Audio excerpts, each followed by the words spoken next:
Live from the headquarters of Ramsey Solutions, broadcasting from the Pods Moving and Storage Studios. It's the Ramsey Show, where we help people build wealth, do work that they love, and create actual amazing relationships. Dr. John Deloney, host of the Dr. John Deloney Show, #1 best-selling author of the book, Own Your Past, Change Your Future, is my co-host today as we talk about your life and your money. He has a brand new book coming out called Building a Non-Anxious Life. We put it on sale, pre-sale. It comes out technically October 3rd. That's when we'll ship them. But it's on pre-sale right now. We're talking about it because we're giving you a bunch of extra bonus items to buy it now. In other words, we're going to bribe you to buy it early. And it's working because thousands of people have accepted the bribe. Hey, I will take it all the way to the bookstore, man. We'll bribe them away. I'm telling you, building a non-anxious life. You know, there were so many subtitles that are possible, some of which are just humorous, but yeah. But building a non-anxious life in the most freaked out, stressed out, anxious-filled culture in the history of man. That'd be a long subtitle, but yeah. But that's really kind of what we are. We're right in the middle of one of the worst weird times in human history. It doesn't make any sense until you back out and say, oh man, we've just created a world that our bodies can't live in. And the world's not going to change. It's going to keep going faster. And the only thing I can control is me. So I got to do something different. So I think the premise that you started talking about first was in redefining anxieties, is that anxiety is not the problem.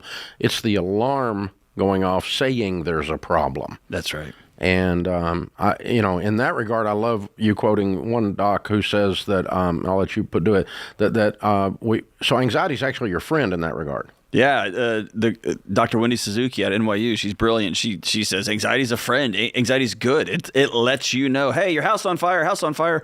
Which if your neighbor came and banged on your door and said your barn's on fire, that's a good neighbor, right? But man, in a world where we want to have it all without any consequences and without any discomfort, and we all want it all right now, our body's just doing what it can to get our attention, man, and we're all rattling at the seams.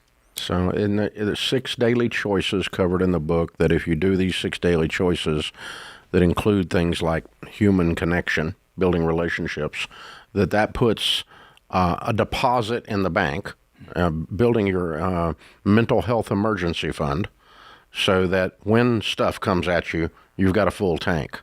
And I think that's an excellent word choice, when, because most of us just pretend that at any moment we can't get a flat tire or that our roof will leak, or you and I were just talking offline. I had a sewer issue last night in the middle of the night with the rainstorm. Life will... I think we should say your house had a sewer issue. I did not. I'm good. The pipes are running right. Speaking of word choice. That's right. But it's not a matter of if. It will, right? I like to think of it like this. This is from our mutual friend Will Guidera. If you look at your life like a water glass, the lower you can keep that water in your glass throughout a day, when life hits you and dumps a bunch of water in it, you can hold it. But if you have no boundaries and a calendar that runs your life, and your elementary school kids run your life, and your soccer coach tells you what you're doing every weekend from here till the end of eternity. And your mother-in-law is still cooking dinner. That's exactly right. And you owe a bank tells you what you're going to do tomorrow, and you have to sit with an abusive boss, your marriages are wrecked, you don't have any friends. Your glass is already brimming, and then when that thing happens, you scream at people and you guess hit what? somebody. No amount of pharmaceuticals is going to make that go away.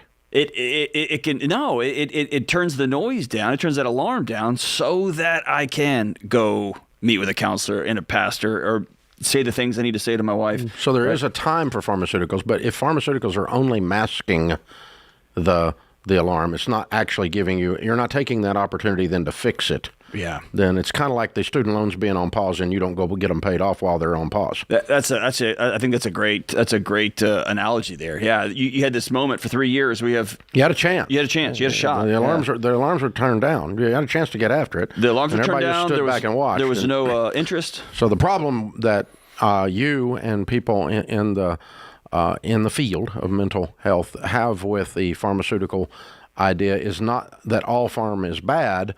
It's not that you never need some drugs to get things oriented. It's that when you try to use that instead of actually fixing the problem. There you go. That's right. And so at the end of the day, We've all had that moment where you climb up and just pull the little 9-volt battery out of your smoke detector because something's not calibrated. It's just going off all the time. And you go pull the battery out. That's what medication does, right? It pulls the battery out of the alarm, just stops it. The goal there is to not have a smoke detector forever. The goal is to fix the problem, right? Yeah, figure out what's going on. Yeah. So, again, 6 daily choices, spiritual, relational, financial. There's a whole series of them. That's not how he's got them labeled, but will help you build a non-anxious life. So when an anxiety-inducing thing comes at you, you're much more prepared. You've got room in your glass, to use Will Guidera's our metaphor, then to do it. The book is Building a Non-Anxious Life. You Can Be Done by Dr. John Deloney. Here's the thing. You got to get it. It's only $20, and we're going to throw in $75 worth of items, including instant access to Dr. Deloney's newest talk, Smoke, Fire, and Freedom, that breaks down the mythology that we believe about anxiety, and it'll help you start to reclaim your life right now. And when the book comes out in October, we'll also ship you not only the book, but the ebook, the audio book of Building a Non-Anxious Life. Again, we've sold thousands of these already. Thank you very much for your response. We appreciate you. And so jump in there and go ahead and get it today at RamseySolutions.com. And by the way, if you're a Dr. Deloney or a Ramsey fan or both, I'll let you know up front, this helps us because it helps the marketing. All of the sales prior to October 3rd count in the October 3rd week toward the bestseller list. Completely above board, legal. Everybody knows what we're doing. It's all fine. Pre-sales count in that regard. So the pre-sales help us a bunch with the marketing. And so if you want to help us, to go ahead and get it now, and we'll bribe you to do it. $20 book for $20, and you get $75 in free bonus items. Going to RamseySolutions.com. Building a non-anxious life. Look at that guy. Does he not look like... He looks non-anxious to me, other than his sewer problem. But he looks, I think when we took that photo... His house is sewer problem. I was quite anxious. I think that's when I was realizing, whoa, I need to start following some of these things I'm teaching. I need to read this book this guy wrote. Yeah, that'll do it. Well, Redefining Anxiety was a little 37-page kind of a chapter book. We call them quick reads here that we put out, and it sold 150,000 copies. So I predict that this it's one of the things that led us to say, hey, John, and you said, yeah, this is what we need to do. People need help in this area. They need guidance in this area. They need hope. Well, I really thought, I did Redefining Anxiety during the middle of COVID.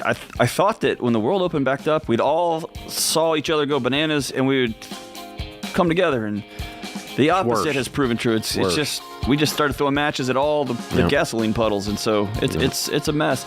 But I love that you said that it's a book about hope, man. I am pretty optimistic about what comes next. Absolutely. Building a Non-Anxious Life, Dr. John Deloney at RamseySolutions.com. Hit the store, get the deal. This is The Ramsey Show.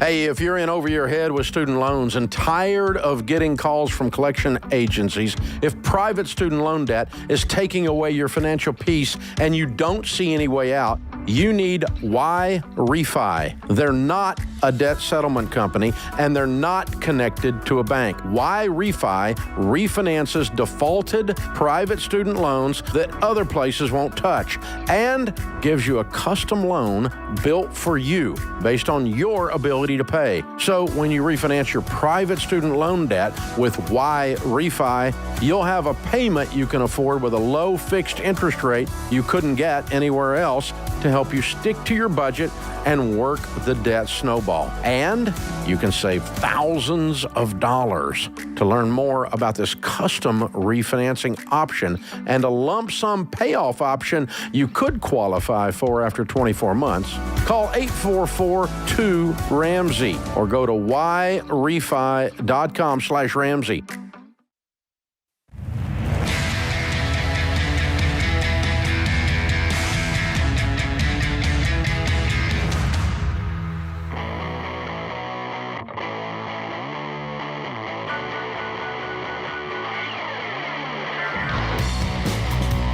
Dr. John Deloney, Ramsey Personality, is my co-host today. Luna is in Salt Lake City, Utah. Hi, Luna. Welcome to the Ramsey Show. Hi, how are you doing? Better than I deserve. What's up? Can you hear me all right? Yes. Okay. So I'm going to try and make this as short as possible, but I'm 29. I have a fire under my butt to go back to school, and I'm currently 1 year through, undergraduate. It's going to be 4 years. So it's going to be really a useless degree unless I go to graduate school because it's for a veterinary doctor degree. And I'm looking at it, and it looks like I'm going to be able to pay for it. You're going to hate this. It's going to be all on loans, but I don't even make over, the threshold to make, pay taxes. So I make next to nothing. My family all lives paycheck to paycheck, but the one saving grace here is, my grandparents, they have a trust, and they say that I have 10% of it when they die. And I'm wondering, is it possible to borrow from a trust or get it early, or what can I do? Because I'm just looking to pay for my living expenses through college. What were you doing before you went on this adventure?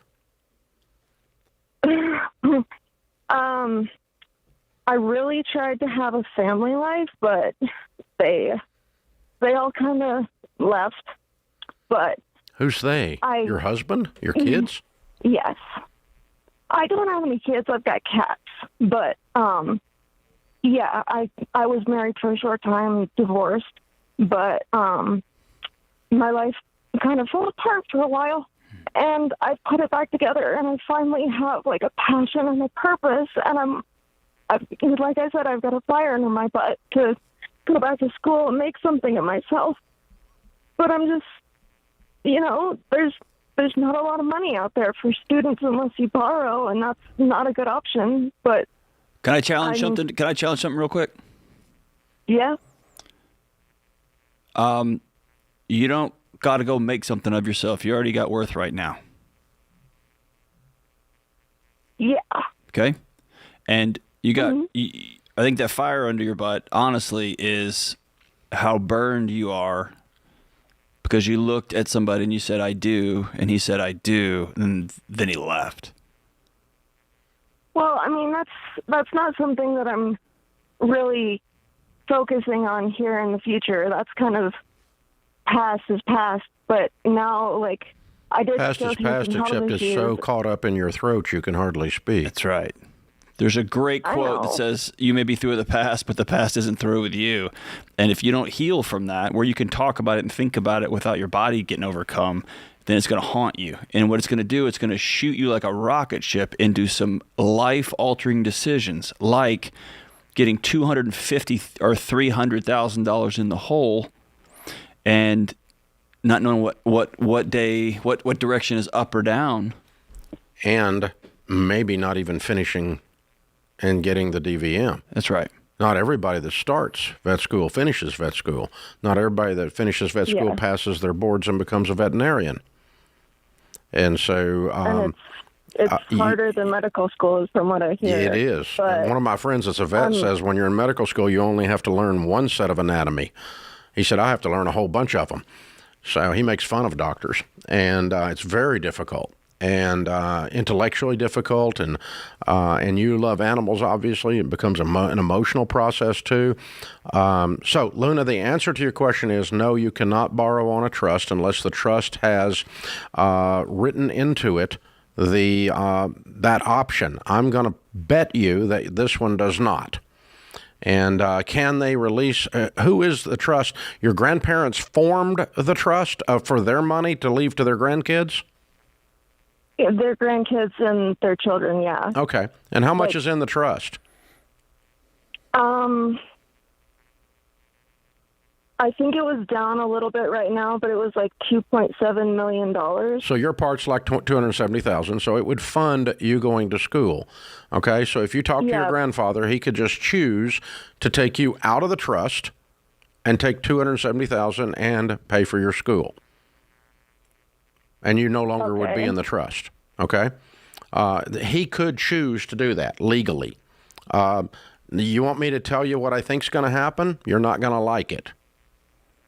Well, yeah, but I think your grandfather loves you. I think your grandfather loves you, and he's going to see how fragile you are and that you're probably not in really good emotional shape right now to go take on something like the Battle of Vet School.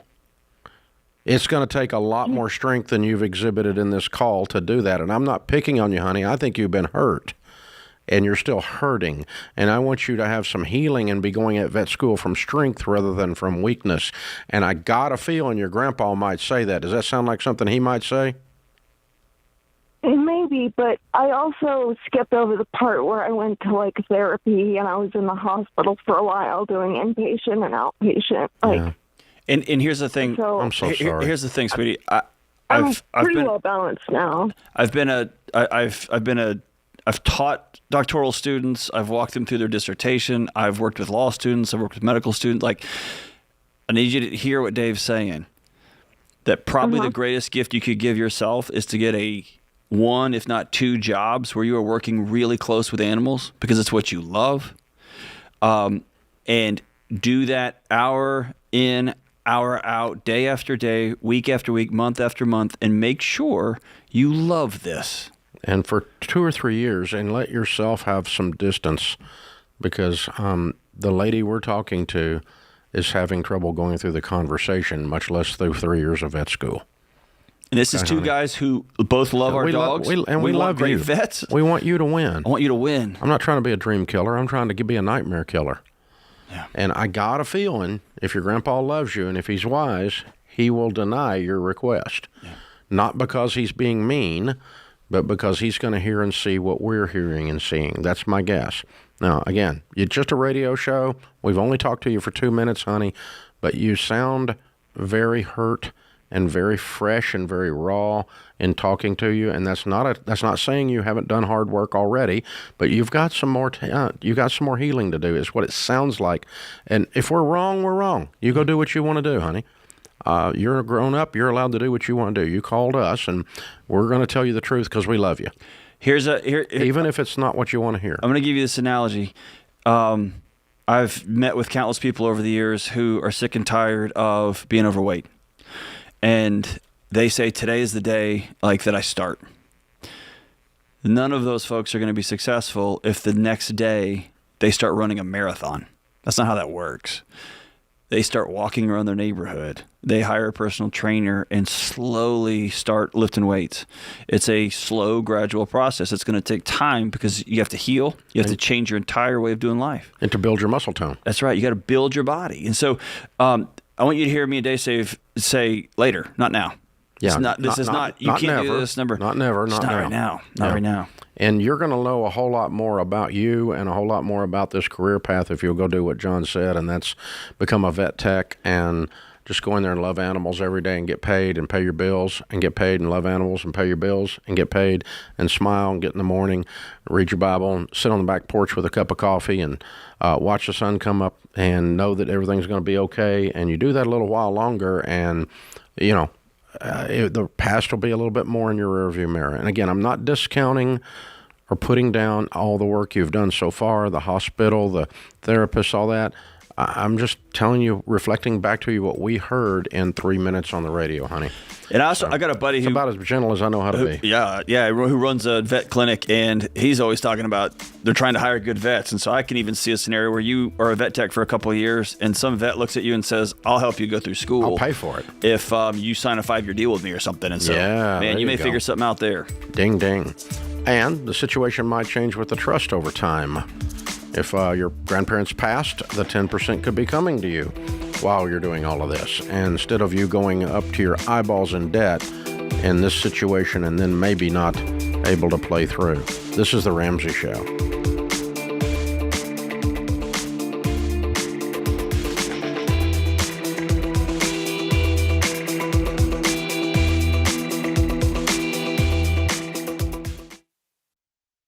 Hey, Dr. John Deloney here. I'm a huge fan of both meditation and prayer, and good mental health includes slowing down, gaining control of your thoughts, and plugging into something bigger than you. And Hallow makes it easy to start a daily practice of meditation, prayer, and finding peace. Hallow is the #1 Bible app in the world, and you can tailor content towards your faith tradition. From scripture readings and prayers to meditation and journaling, Hallow makes it easy to practice prayer, meditate, and build a deeper, more meaningful spiritual life and rediscover true peace. Go to hallow.com/Ramsey today to get 3 months of Hallow for free. That's hallow.com/Ramsey.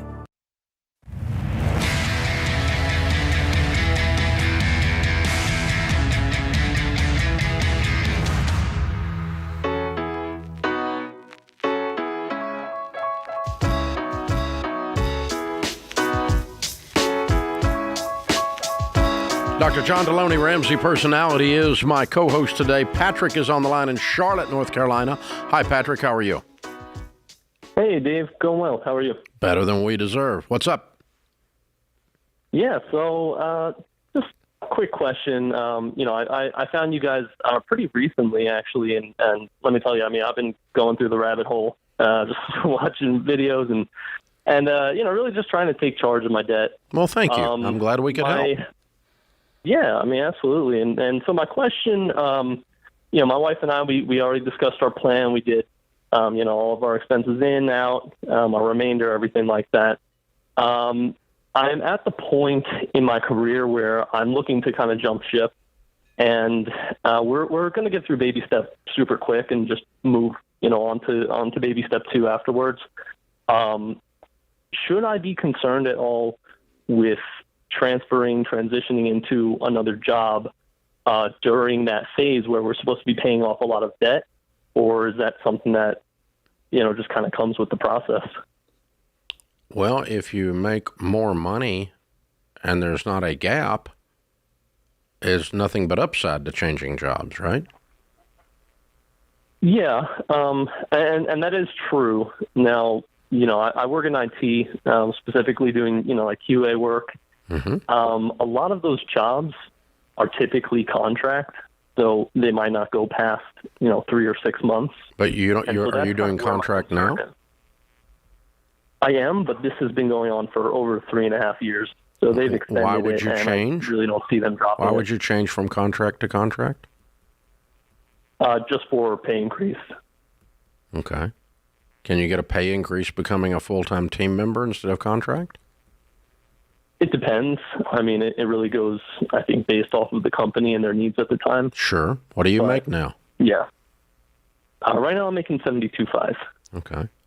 And if you took another contract, it just might not be as stable a contract. Is that what you're saying? Exactly, yeah. So, I mean, it could be 3 months, 6 months. There's always the potential. Okay, let's say you run 6 months. How hard is it to get the next gig? Mm-hmm. That really all depends. I haven't been in that situation. You know the market. Probably not too hard. That's especially what here I'm in Charlotte. thinking. I mean, we are a big financial capital, so there isn't a shortage of work. Exactly.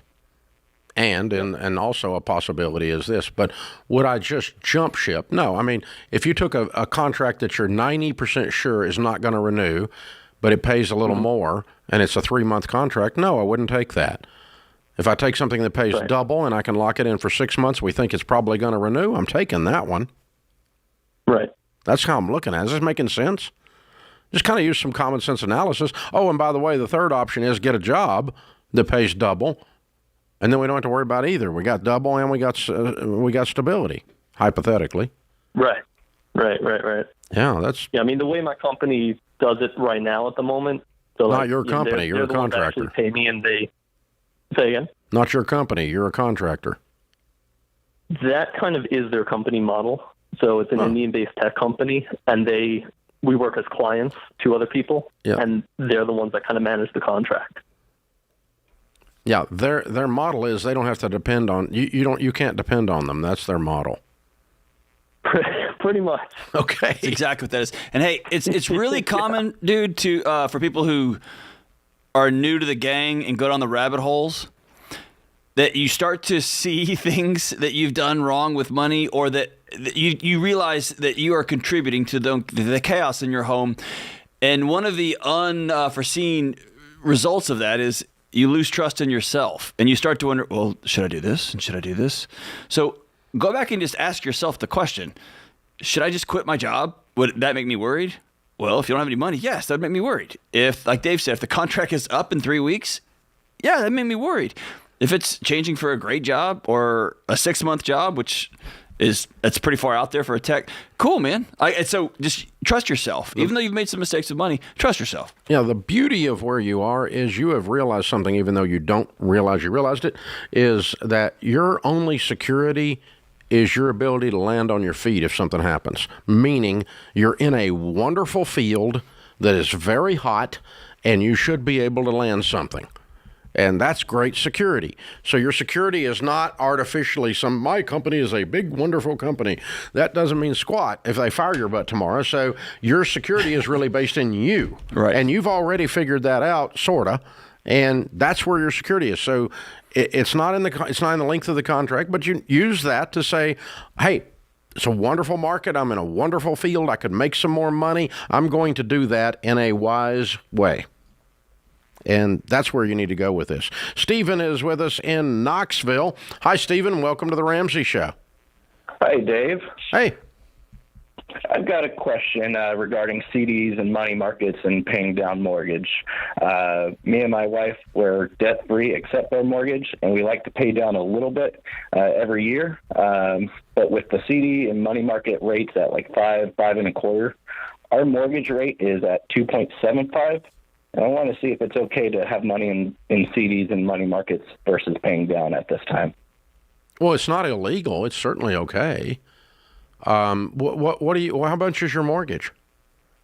We have about $95,000 left on it. Okay. And so all this gyration's making you $2,000. Yeah. Whoopee. You're not getting rich. I wouldn't do all this crap for $2,000. So you have the money in the bank to write a check and pay off your mortgage, right? Close. I'd do that today. What are you doing, man? Pay your house off. I would do that today. And if you hate being rid of your mortgage, you can go get you another one when interest rates come down. Here's what I promise you. If you look at the money that Americans spend on sleep medications, it's way more than $2,000. And I'd be willing to bet if you owe nobody anything at all, your brain realizes that nobody can come take your house. You will have a sleep that you didn't know was possible. You take your shoes off, walk through the backyard, the grass feels different, dude. For $2,000, man. all day. If you told me you were making $50,000-$60,000 doing this or something, we'd talk about it. But for $2,000, that's just comical. No. You're not exactly arbitraging something here. I mean, come on. Pay your house off, man. Do it right away. Yesterday. Now. That's why we call them certificates of depreciation. CDs. Let me tell you, the number of millionaires that we meet that became millionaires because of their CDs, precisely zero. Precisely zero. I've never heard that in my life ever. I mean, really.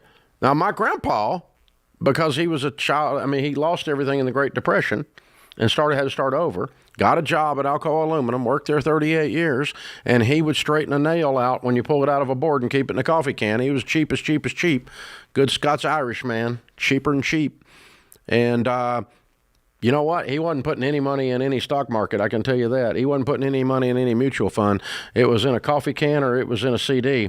And some of those CDs were 17% back in the day. But that doesn't matter, I'll guarantee you. But he did have over $1 million, but not because he earned anything on it, but just because he put that much in there. It didn't go away. That's all it was. It wasn't like it got, like the compound interest worked in his favor, because there wasn't much interest and there wasn't much compound, so it just, but you can't argue with the result. But you can do that if you want to do it, but I wouldn't do it. I would, for $2,000, I wouldn't be playing this game. It's amazing the games we play and the risk we take without actually acknowledging it. And when you actually run the actual dollar bills out, not the percentages, it sounds so unsophisticated when you run it out with the dollars. My friends in the nutrition space say it's stepping over $1 to pick up a dime or majoring in the minors. It's like, man, just just eat right and exercise. It's like, yeah, I know, but what about this special diet? What about this pill? I'm just going to eat cat food. And you can take witch hazel and do a little dance under the moon. Just exercise and eat healthy food, man. Oh. Yeah, I know, but what about don't eat 7 Big Macs? Pay your house off. There's that. Pay your house off. Oh, darn. Pay your house off. Can't take a pill to get out of debt called Detanol. This is the Ramsey Show.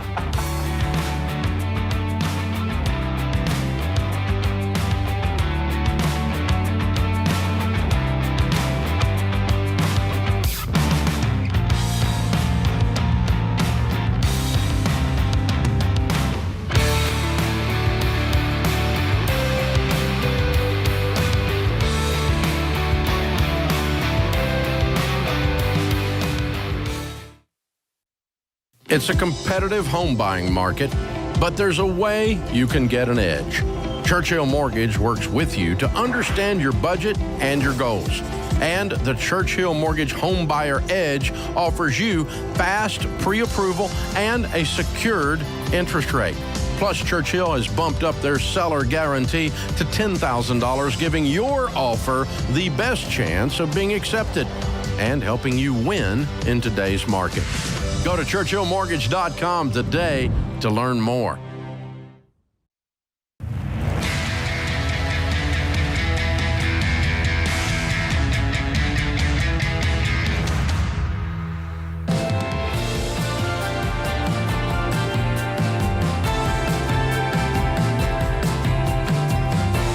So our producer James went through the archives, and 1,000 years ago when Blake Thompson was producing this show, he actually did a comedy bit on Detanol. John thought I made that up just a few minutes ago, and I couldn't take credit for it because actually Blake made it up. And James found the old comedy bit. Does it have a date on it? It doesn't, but I would believe it's got to be early 20 2000s. plus years. Yeah, it's over 20 years ago. Easy. It was before there was color on TV, wasn't it? All right, here's from over 20 years ago what the Ramsey Show, then called the Dave Ramsey Show, might have sounded like. Nationally syndicated talk radio host Dave Ramsey has often said that there is no magic pill for getting out of debt. Well, sorry, Mr. Ramsey, but there is, and it's called Detanol.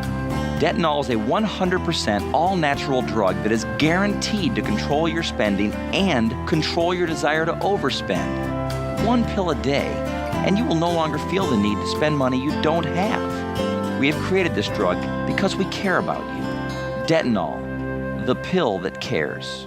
Minor side effects may include fatigue, headache, my head, nervousness, sore throat, explosive diarrhea, insomnia, I can't sleep, drowsiness, I can't stay awake, horrible nightmares, gastronomical trauma, oh my, hallucinations. That rabbit just said my name, chronic halitosis, woo, a slight cough, and a runny nose. Detanol, brought to you by the Credit Card Association of America. Credit, the easy way. Oh, the show used to be so good, Dave. What happened? Well, we brought on co-hosts and co-host got rid of Blake. Got rid the of good Blake. old days. And you used to walk uphill both ways in the snow. Yeah, that was probably done on a cassette tape. Actually, I'm trying to think. I know the voice on the disclaimer is Blake. The other voice, what I think was Bill Hampton. Is Bill Hampton? Yeah. Is it? Okay. So yeah, it's over 20 years then. Yeah, it may be 25 years old. Yeah, that's funny. I don't care who you are. Still works though. Timeless. Timeless. All right. We'll have 5 orders on the Ramsey I guarantee you somebody store. will ask for. They can't find it on the Where's website. That pill you guys were advertising. Jordan is in Los Angeles. Hi, Jordan. How are you? I'm doing well, Dave. Thank you. How are you doing? Better than I deserve. What's up? So I just have a couple questions because I'm in just like a constant financial panic, anxiety, worry, a lot of it stemming from the environment outside of me. I can go into some numbers with everything from personally in a bit. I'll give you a little background. So I had I did have a lot of early success in my late teens, early 20s. I'm now 27, within the entertainment industry and also just working my butt off. I've always been a good saver. And then Unfortunately, COVID hit, which shut down my little role I had going on, and then also at the same time, I came down with a pretty severe, debilitating underlying disease of Cushing's disease, lupus, and rheumatoid arthritis that has developed throughout the years. So all of that has just led me to think that what is my future going to look like, because it's very hard for me to do physical labor. My work right now is pretty limited, and I've just been stuck in this rut of I'm anxious to, when I have to spend something as small as like putting $20 in for gas all the way up to my rent. I'm just living in this fear and panic for my future, and I've been trying to think of an income stream because of my ailments. It makes it very difficult, and I've always been so outgoing, so that's what's frustrating because my body is holding me back. I have like that entrepreneur mindset, but I just don't know what it is for me. Jordan, how do you think we can best help you today, son? I don't know how to manage what to do with the money I currently have. Okay. How much money do you currently have?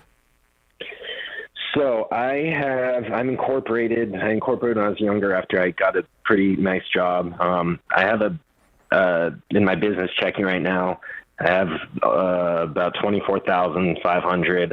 I opened up a business CD, which has about $92,000 in there. Mm-hmm. I have a checking account of $8,000 right now. Mm-hmm. I have a savings account of $52,500. Mm-hmm. I have a checking CD of $40,600. I was in a mutual fund when I was younger, and there was some issues with the accountant who was advising it. And so those got liquidated. And during my time when I was young, I just watched a bunch of videos. And of course I bought a bunch of precious metals with a lot of that. How much is that? I have about 40 ounces of gold and 900 ounces of silver, which I believe right now is close to $100,000 total. Okay. So you've got about $400,000. Are you making any money? Currently, and I do also have, I opened up a robo advisor in Schwab recently because I just felt like I was just doing nothing with my money. So do you have a house, man? Where do you live? I do. I live in Los Angeles. I'm still renting. Do you have an income? At the moment, I do not. I'm in SAG. Right. I got it. Okay. Yeah. Nobody's working. Yeah. Yeah. Yeah, and my disease makes it difficult. I would be willing to bet, just friend to friend, you struggle with anxiety when you were younger, right? It started in my late teens, yes. Mm-hmm. What's the first time you remember that your body kind of took off on you and it scared you? In terms of my health or my anxiety? Both, because they work together. Yeah, well, about 19 years old, my anxiety took off, and my health ailments kicked in a couple years later. Mm-hmm. Yeah, and that's and again, I don't want to get over my skis here, and this we could talk for hours on it, but a autoimmune body is a body that is so red-lined out that it's been trying to shut you down for a long time, and it will find another way to shut you down, right? Because it's tired of fighting and swinging and running from everything. And that's what you just described, right? And when you struggle with anxiety as a younger kid, it sometimes looks different than it does when you're an adult. But then when you take that angst and then you go put it up on a stage or on a screen, and all those voices telling you how to look and what to stand and what you shouldn't do and where you should go, man, that's just that's like taking a blender and putting it inside of a jet engine, right? And spinning that sucker up. And it doesn't surprise me, that you've been very, very successful because you're clearly brilliant and you have been able to keep some of the anxiety demons at bay through achievement and accomplishment and attaboys. And it also doesn't surprise me that your body said, "I'm shutting you down." They caught up with you. Yeah. Does that sound familiar? Yeah, it's very frustrating because again, I will work and do whatever I have to do. And now, here's what's important. I don't think you're afraid of work. Yeah, no, you work. Dave's going to talk to you about the money. I want you to know that if you follow Dave's steps and clean up all your money, and that's all you do, you're going to go with you on that journey. Mm-hmm. And you're going to have cleaned up money, and you're going to have an ounce of security there. And then your brain's going to leapfrog to the next thing. And you know that, right? Because it's been leapfrogging on you for years. Yeah. Yeah. So what you while you've been an incredible income earner, and it's apparent that you've done something that had incredible talent because people paid you a lot of money for it. What you'd never had in any of these situations is a sense of control. Mm-hmm. You didn't feel like you felt like even though you had a big old pile of money, you still didn't feel like it was all in control, and it still today doesn't feel like it's in control. So I think there's probably a two-pronged approach here, and that would be, you called on the perfect day with Dr. John Deloney here, is you getting a sense of control in your life, a sense of the chaos pushed back, and you choosing to set up really firm boundaries with a whole bunch of things to say, this is what I do, this is what I don't do, this is what I do, this is what I don't do, and you've got some very clear kind of a black and white type response to everything because your creative brain allows you to work out about 73 scenarios simultaneously instead of yes or no. And you just need to get real simplified and go to yes or no. And so, no, we don't do precious metals. Let's go ahead and cash those out and get those into cash. No. We don't walk around with no income, so let's try to figure out something we can put our hand to.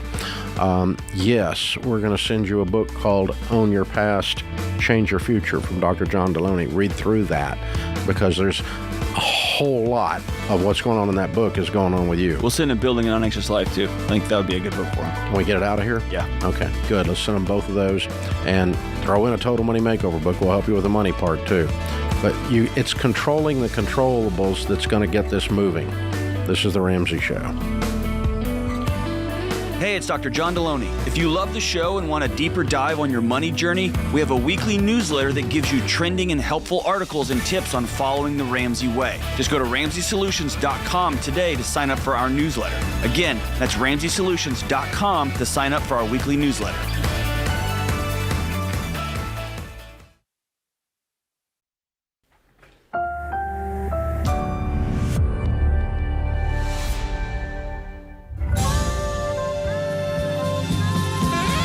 Live from the headquarters of Ramsey Solutions, broadcasting from the Pods Moving and Storage Studios. It's The Ramsey Show, where we help people build wealth, do work that they love, and create actual amazing relationships. Dr. John Deloney, Ramsey personality, #1 best-selling author of the book Own Your Past, Change Your Future, and the new book coming out, Building a Non-Anxious Life. He hosts the Dr. John Deloney Show on the Ramsey Network. If you've not heard it, you should tune in. It is a highly popular podcast, YouTube show that is exploding because he helps people with relationships, with mental health things, with boundaries, with all the things that people do. It's sometimes very serious, sometimes very fun, and you always will learn something. The phone number here, if you want to talk about life and money, is easy. It's 888-825-5225. Samantha is in Kansas City. Hi, Samantha. How are you?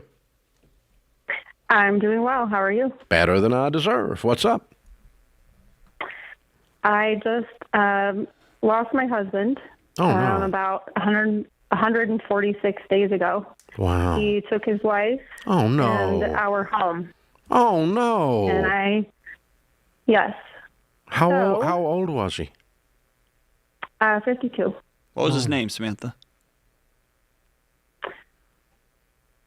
John. John. I'm so sorry. Man. Thank you. Wow. You have children? Yes. What age? My son is 23. He's an engineer. My daughter is 25. She's a nurse. Mm-hmm. Are they in the area? Yes. We are all very close. Good. Good. I'm so sorry. How long were you married? 26 years, together 27. Oh, my man. I can't. I'm so sorry. Wow. How can we help, darling? Well, I am trying to figure out if I am worthy enough to move, could carry any more, if it would help me with the guilt, and if I could afford it. I think that I can. I just need an outside neutral person to walk me through it. Tell me about the word worthy. What do you mean? I think anytime that someone finds their significant other or a family member, something of that nature, in that fashion, that there's always guilt that you carry with that. There's a big burden to bear. And so you start to feel extremely stuck, and you feel like if you leave the place that you were together, that you're disrespecting that person. And I've tried every day to respect him. I write to him. I sing to him. I talk to him. And so I'm very isolated because my children panic when they come here. Yeah. My parents don't want to come here.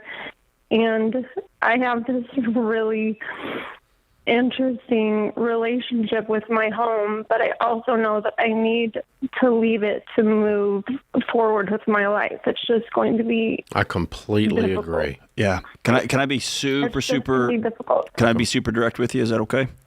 Absolutely. Okay. Thing number one. I don't ever want you to ask the question, am I worthy again? Got it? Okay. Answer's yes. Mm-hmm. Okay. Okay. Answer number, I'm going to tell you a quick little aside. About a year ago, I was cleaning out a closet upstairs, and I do this every couple of years, and there was a tweed jacket that my granddad gave me, one of the greatest men I've ever met. And it has never fit, and he passed away a couple of years ago. And I remembered him. I laughed a little bit because he had a funny thing he always did, and then I put it in the keep pile, and as I set it down, I immediately picked it back up, and I held it. Then I put my fist in my chest. God almighty, I'm getting choked up again. And I said out loud by myself, my granddad is not in this jacket. He's right here in my chest. Mm-hmm. Yes. And I need you to hear me say, your husband is not in that home. He is in your heart, and that's where he's going to be. And did that man love you? I hope so. I'm going to tell you right now, he loved you to the end of the moon. And he probably got sideways in his own mind and thought he was doing everybody a favor. Right? I agree. And so what I want you to hear me say is the greatest way to honor him is that you go be well. And being in that home where you don't have access to your family, where you don't have access to yourself, you don't have access to your kids, is not helping you be whole. Every time you walk down the hall. And you see it all again. You've seen stuff that nobody should see. I've been in those homes in the middle of the night. Yeah. You saw it, and it stamped itself on your heart. Yeah. I would suggest if you were my sister, I would tell you to move out of that house. If you were my mom, I would tell you to move out of that house. Move out of that house. Okay. What will it sell for? 420. 420 or more. Okay. And what do you owe? What do you owe on it? What do you owe on it? Nothing. Nothing. Nothing. Okay. And you live We in always Kansas City. followed your plan. Okay. So Samantha, you have $420,000 to go buy a house. Okay. Okay. Or if you want to rent for 6 months and cry, and then buy a house. Oh, I think I've done enough of that. Well, you only have 146 days of it so far, but yeah, you're not done. And when you sell this house, to quote the lady I'm talking to, it'll be hard, right? Yeah. If I'm you, emotionally, spiritually, financially, everything, your best shot at healing and putting this horrible tragedy in the rearview mirror, not forgetting him, but putting the thing in your rearview mirror and living into your future, not living into your past, is to not have to walk down that hall again and see that image in your mind every time you walk down the hall. Am I wrong? Right. No. I would go to RamseySolutions.com, get a real estate ELP, tell them what happened, tell them what's going on, and tell them put the house on the market by Saturday. I want you out of there. Okay. And I want you to tell you. How's that feel? Yeah. When I said that. Feels good. Yeah. Feels really good. I always wanted to call you and tell you I was debt-free. And I'm debt-free. You are. You are. That's now I'm calling. You are. And you're about to have a whole different level of freedom right now. And it's not going to be, dishonoring. Yeah, it's Your it's gonna be a call gift. in life is not to run a museum. That's not your call. It feels like a museum and it I feels know. like a grave. Yeah. It's both. It is. It is all of the above. And it's time for you to go turn the lights on somewhere else and live. I want you to call your kids and say, hey, I'm about to go through it. We're going to have some joy and we're going to have some hell, and I want y'all with me. Y'all come over here and get what you want, because I'm getting ready to shovel this stuff into the dumpster in the back, and we're leaving. Yeah. That's, get a construction dumpster out there and fill it up. But I want you to look in the mirror, and I want you to put your hand on your chest. I want you to say out loud, John is here. He's not in this house. He's not in this hallway. He's not in these walls. He's here. In your heart. And it's time for me to go.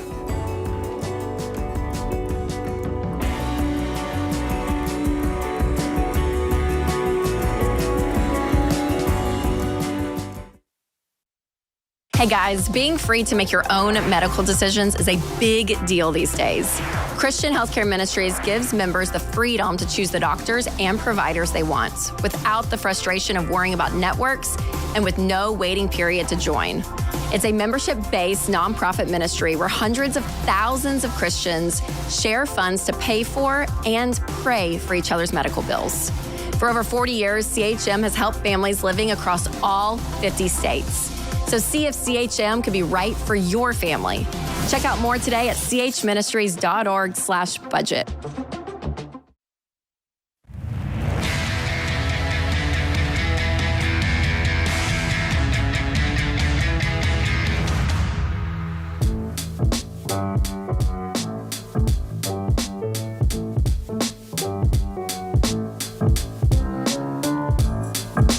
Dr. Ciondoloni, Ramsey personality, open phones at 888-825-5225. Thank you for joining us. He's my co-host today. I don't think you can walk away from that last call without kind of unpacking it a little bit and just keep going and talk to somebody about their 401k or something. So I'm not going to. I don't know exactly what to do with it other than it's just a heavy thing, a heavy call for her to start this hour out with, for her to call and say 146 days ago my husband took his own life in this home. Do I sell this home? There's so many different elements of that. One of the things we dealt with during the Fauci quarantine was non-essential workers, essential workers, the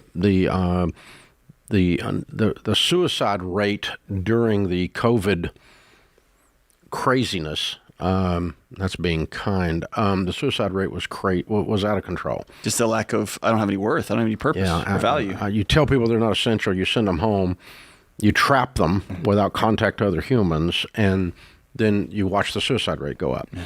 And that wasn't his case, obviously, because this was just 146 days ago. But that got us on this show and on your show talking a lot about people considering taking their own lives, and just reminding people, don't.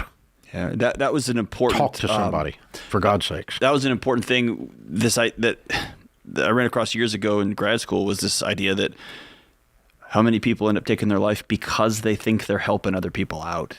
It's called perceived burdensomeness. They'll be better off. Everyone would just be better. The world will be better off. Yeah, and it becomes this altruistic thing, Dave, and I can't tell you the number of suicide scenes I showed up to. There was so much thought and care put into the act of taking your life so that those coming after won't be bothered by it. And I thought, the amount of love and care you're putting into this, if you could just see that that's how they feel about you, right? And so, man, it's if you do feel that, please call somebody. And on the other side, I think with that last call or something that you called out, Dave, those moments get baked into our nervous system, and often a change of environment, however hard that is really important, because your body puts a GPS pin in this place and those images and that night. And as painful as it can be, sometimes a change of scenery is really critical. I hadn't thought about that, but had this experience last night. Sharon and I went to dinner in downtown Nashville, which is about a 40-minute drive from here. And but I grew up in Nashville. My whole life I've been here. So 60 years I've been in this town. So I drive past certain intersections, exits, go down a certain stretch of a certain road. And I completely remember joyful things, sorrowful things. There's a GPS stamped in those things. That's right. I never thought about that. And but it happened last night. We're driving past this exit, and I went, I remember that guy used to live up there. He was a good old guy. You have a fond, but you probably also have fond memory in that case. Sometimes I remember that guy's up there and he's a twerp. I remember that too. But yeah, well, what I remember is driving past an intersection where I had a wreck. Yeah, and I find myself gripping the steering wheel a little bit tighter without even thinking about it. Oh, and it's this extra level of control, and it's beautiful how the body works. I didn't even think about it, but my body remembered that one. Right? I was 16 years old driving to Green Hills on Harding Place to pay off my car going to the bank. And I hit a guy and tore the front end out of my car. He slammed on his brakes in front of me. It was raining. I slammed on my brakes. I was driving too fast. I was 16. And I hit the back bumper of this truck and tore the whole front off my car. Getting ready to go pay for it. I can definitely show you where that was. Yeah. And I was 16. I'm 62. But if you and I were just driving in your Raptor, just chit-chatting, I'll guarantee you I don't drive past that without doing exactly what you're talking about. That's right. Your body keeps the score. It remembers. And that's 50 or 40 years ago. Yeah. That's wild. Yeah. That's I never thought of that. And listening to her talk about her kids, like kids saying, I can't go into that house. Yeah. Absolutely. Of course they can. They're tied into that body. Yeah. And that guilt when somebody that you love dies by suicide, that you have that, I could have done what something. Did I miss? What conversation did I not have? And it just haunts you and haunts you and haunts you. It's not you. Yeah. It's not you. Yeah. So much pain and tragedy around that particular type of loss. Yeah. Yeah. So, for God's sakes, we've talked about this during COVID a lot. If you're struggling with those kinds of thoughts, A, the world's not better off without you. B, talk to someone now. And let me say a C, and this is counterintuitive what I'm about to say. There's a great researcher who studied folks who jumped off the Golden Gate Bridge, which is one of the epicenters of geographical locations, who talked to people who jumped and lived. And when they did, because I would think, if I intervene, if I say something, if I get in somebody's business when I find out they're considering taking their life, dying by suicide, they're just going to find another way to do it. And what they found is those that jumped and lived, a vast, high 90% went on to live a long life. Yeah. And so they did not try again. It was this moment like, if you will intervene, it can be different from here on out. Yeah. Right? So if you know of something, my friends and family know Deloney will get in your business. Yeah. Right? Yeah. There's no holds barred. Once you say that, game on, baby. I'll call in the. Well, you can't tell anybody. Tough, I will. I'm telling. Yeah, don't be my everybody. friend. I'd rather you be alive 5 years from now and hate me than not be here. I'm definitely going to let you be pissed. I can handle that all day long. I can handle all day that. long. Yep. Count on me telling somebody. Yep. Yeah. Just count on it. Count on me throwing flares up, calling 911, whatever it is, because we're going to make sure that because we care about you and other people do too. So. That's the thing. Open phones here at 888-825-5225. Evan is in Boston. Hi, Evan. How are you? I'm good. How are you doing today, Mr. Ramsey? Better than I deserve. How can I help? Well, currently, at my stance in life, I'd like to diversify my portfolio a bit better because I feel like I probably have the ratios a bit wrong. And as I tread leaving my college degree, it probably would be in my best interest to get the foundation started before I end up continuing my career. Okay, so what's your investments in? Currently, I have $30,000 in stock, just in a brokerage, and then I have another $15,000 in a Roth IRA that I started a few years back. That's why the contributions aren't as high, and then I just have $5,000 sitting in a checking account. Okay, I don't think you have anything to worry about.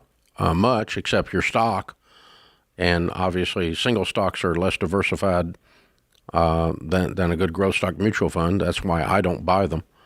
I buy good growth stock mutual funds, and that same $30,000 instead of being in 5 or 6, 7 stocks will be in 90 to 200, which will give you a lot more safety. So I would definitely do that and make sure that your Roth IRA is in a good growth stock mutual fund as well, spread out. But that's your foundation. And then, do you have any debt? No. Good. I don't have any. And so you said you're graduating from school, right? Yeah. What's your degree? My degree is currently finance and corporate investments. Okay. When will you start your new job? Well, the job, I'm still not done. I'm just now starting my senior year. I'm still debating on whether or not I want to go for my master's. Okay. And what's nice is Walmart covers all that fees. So. I'm sorry, you're working for Walmart, so they're paying for your master's? Yeah, one thing with Walmart that's kind of interesting is that you don't have to be there for a certain amount of time. You can walk in on day one, and as long as your major is supported, your books and your tuition are fully covered by them, as long as you work. Mm-hmm. Okay. And why do you want to get a master's? I assume you mean an MBA.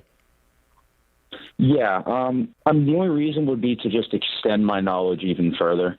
Okay. I'm a very analytical guy, and I wouldn't want to leave anything on the table that would help me in a dear situation. Oh, you're definitely going to leave some things on the table. 100%, dude. And sometimes the most analytical guys, what they really need is real life, on the floor trading experience. Yeah, so I'm okay with getting an MBA. Getting one just because you want to collect knowledge, probably not. It's okay.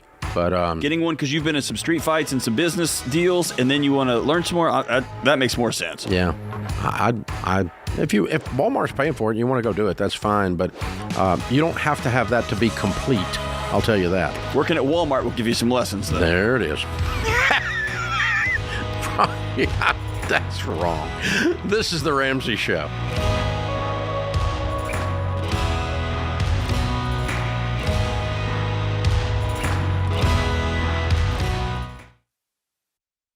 Hey, if you're in over your head with student loans and tired of getting calls from collection agencies, if private student loan debt is taking away your financial peace and you don't see any way out, you need Y Refi. They're not a debt settlement company, and they're not connected to a bank. Y Refi refinances defaulted private student loans that other places won't touch and gives you a custom loan built for you based on your ability to pay. So when you refinance your private student loan debt with Y Refi, you'll have a payment you can afford with a low fixed interest rate you couldn't get anywhere else to help you stick to your budget and work the debt snowball. And you can save thousands of dollars. To learn more about this custom refinancing option and a lump sum payoff option you could qualify for after 24 months, call 844-2-RAMSEY or go to yrefi.com/Ramsey.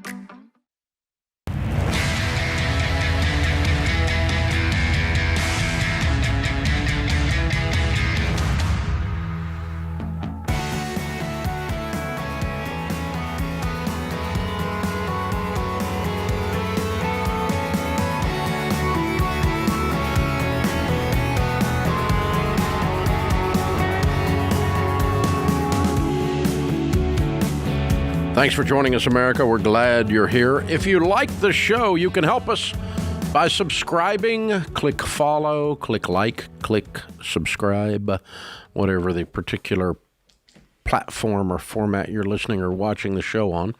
Tell people about where you're hearing the show, talk radio or watching on TBN, whatever it is you're doing. Thank you. So share, click the share button. Some of these things have a share button and you can just send it to your buddy. That's cool.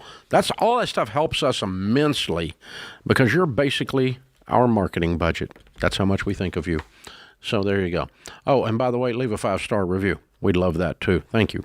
All right. Max is with us in Detroit. Hey, Max, what's up? Hi, how are you, Mr. Ramsey? Better than I deserve. How can I help? Okay, quick thing. My dad and my mother, I had last year, my dad he got sick and he had got lung cancer. So I live in Michigan, so I had been traveling back and forth taking care of my mom and my dad through the chemo. And just past of last January, he just passed away. I'm sorry. He did really... Oh, thank you. He did really good in the stock market, but when he got sick, we didn't realize till after the death that so much money had been lost through the investments, okay? So I put her back with my aunties and them back in Chicago. That's where originally we're from. Months have, kind of passed, the healing time a little bit. It's kind of easier, but she's been really on me about moving her back to Florida and just quitting my job and just taking care of her. Okay, so you talked about a a series of investments. So is there a lot of money that your parents had? Well, you know what? When we started, when my dad was talking to me, we was at about $725, but now we're down to $400. Why? But they do have because no one took care of the stock market when he got sick. Well, honey, No the one stock knew what market to hadn't do. gone in half. Well, whatever investments he had, it went down. No one took care of it. He was the only. Who's taking care of it now? My cousin then took place of it because he's the only one that really kind of was investing in the family. Why is your cousin taking care of your and your mother's money? Yeah, Max, this money's going to be gone overnight in a vapor.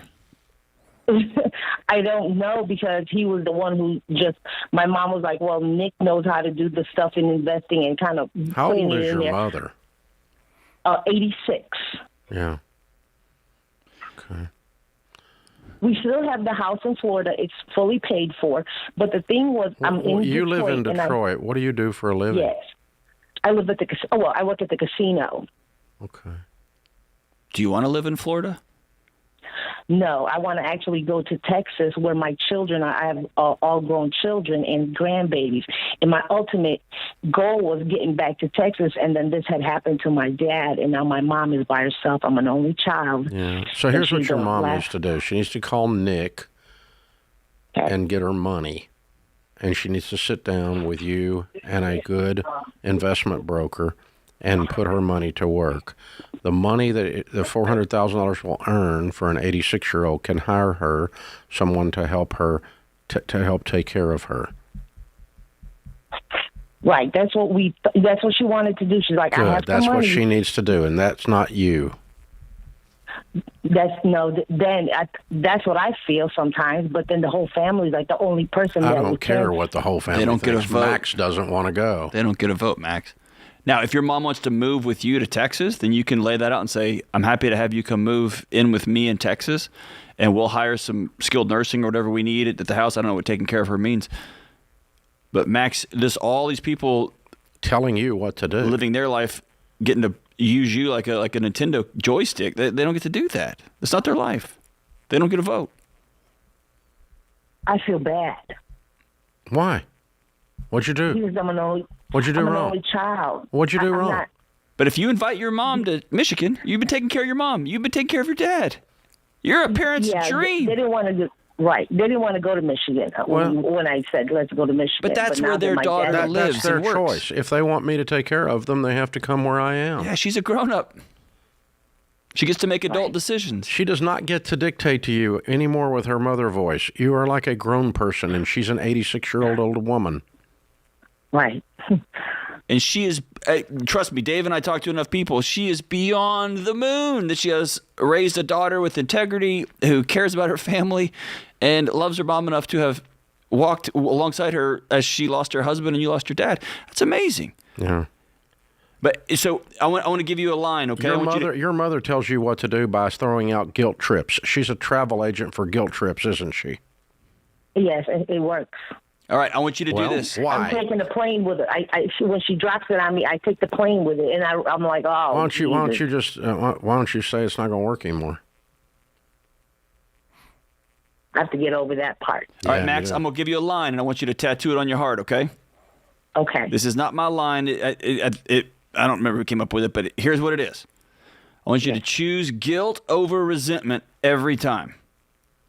Because if you don't choose guilt over resentment, you are going to end up hating your mom that she took away moments with your grandbabies from you.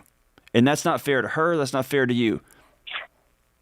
Right. And so I'd rather feel guilty that, hey, I want to be with my kids and my grandbabies, and I want their great-grandma with them, but she's a grown woman. If she chooses Florida over all that, then she chooses Florida over all that. Yeah, she gets to choose. Okay. As long as she's of her right mind, otherwise the court will choose for her. But if she's not if she's of her right mind, I think she's of her right mind. She's used to getting her way. She's been bossing people around for about 86 years and getting away with it. And she's probably also wading through that grief, and she's put a leash on you and said, you dragged me through this grief. in whichever way I want to go. That's not how that works. Not how that works. Yeah. So, Mom, I love you, and I'll be happy to help you. We're going to get your money. If I'm going to help you, here's the terms. You're going to live in Texas, where I'm moving to be near the grandbabies, and you'll see your great-grandbabies. And we're going to get your money from Nick, and we're going to put it with a professional money manager that will help us and teach us how to create an income so we can hire some help to take care of you while I'm at work. But you can live in my home, and I will love you and take care of you. I am not coming to Florida. If you don't want to do that, those two things, it's okay, Mom. It's your choice. The law says that you are allowed to make your own decisions, and it says I am too. And so I'm going to Texas. Love to have you. Otherwise, I'll come see you in Florida when I got some days off. And if you want me to help you set up some care over there, I will. But I love you, but I'm sorry, I get to choose. And I want, let's say she does choose Florida, I want your heartbreak to not be that you finally decided that your life had value too. I want your heartbreak to be, my mom chose a retirement village in another state over me and her grandkids and her great-grandkids. That's heartbreaking. That'll break my heart. But that's a total, 180 to, it's your job to completely cancel out your life and live wherever she tells you to live and do whatever she tells you to do. Flip that thing around, man. Flip that thing around. Yeah. She does not have a vote unless you give her one. So take her vote from her on where Max lives. Don't get a vote anymore, Mom. And you don't have to say it out loud, but you can just say it in your mind. Just smile and go, you don't get to decide that now. And Dave, just the added complexity, sometimes that parent says, well, then you may just not have access to this money then. Whatever. And you have to decide, is your soul for sale, right? Yeah. That's perfectly okay, because apparently I didn't have access to start with it. Nick has it. Yeah, Nick's got it. The cousin. Nick the cousin. Don't let your cousin sell your house or manage your money. Those are new Ramsey rules I just made up. You just made them up on the spot. Deloney Ramsey rules. Deloney Ramsey rules. Well, those are probably pretty good rules. This is the Ramsey Show.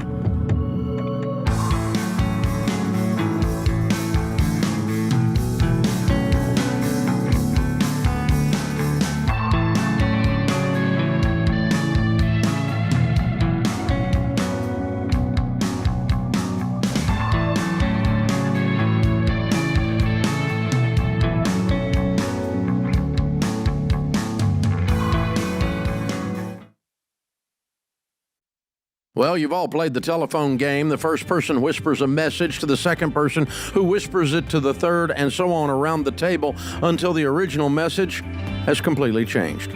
Multiply that confusion by 100 if you run a business with different software systems that don't talk to each other.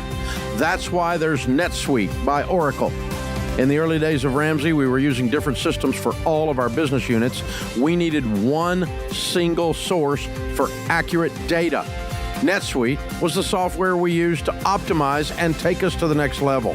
NetSuite gave us the visibility into all of our numbers so that we could communicate across departments and plan ahead better. And as we grew, it scaled with us. NetSuite worked for Ramsey, and it will make a difference for your business too. Join the more than 34,000 customers who trust NetSuite to help make them smarter and make better decisions and level up their operations. To learn more, get a free product tour at netsuite.com/Ramsey. That's netsuite.com/Ramsey.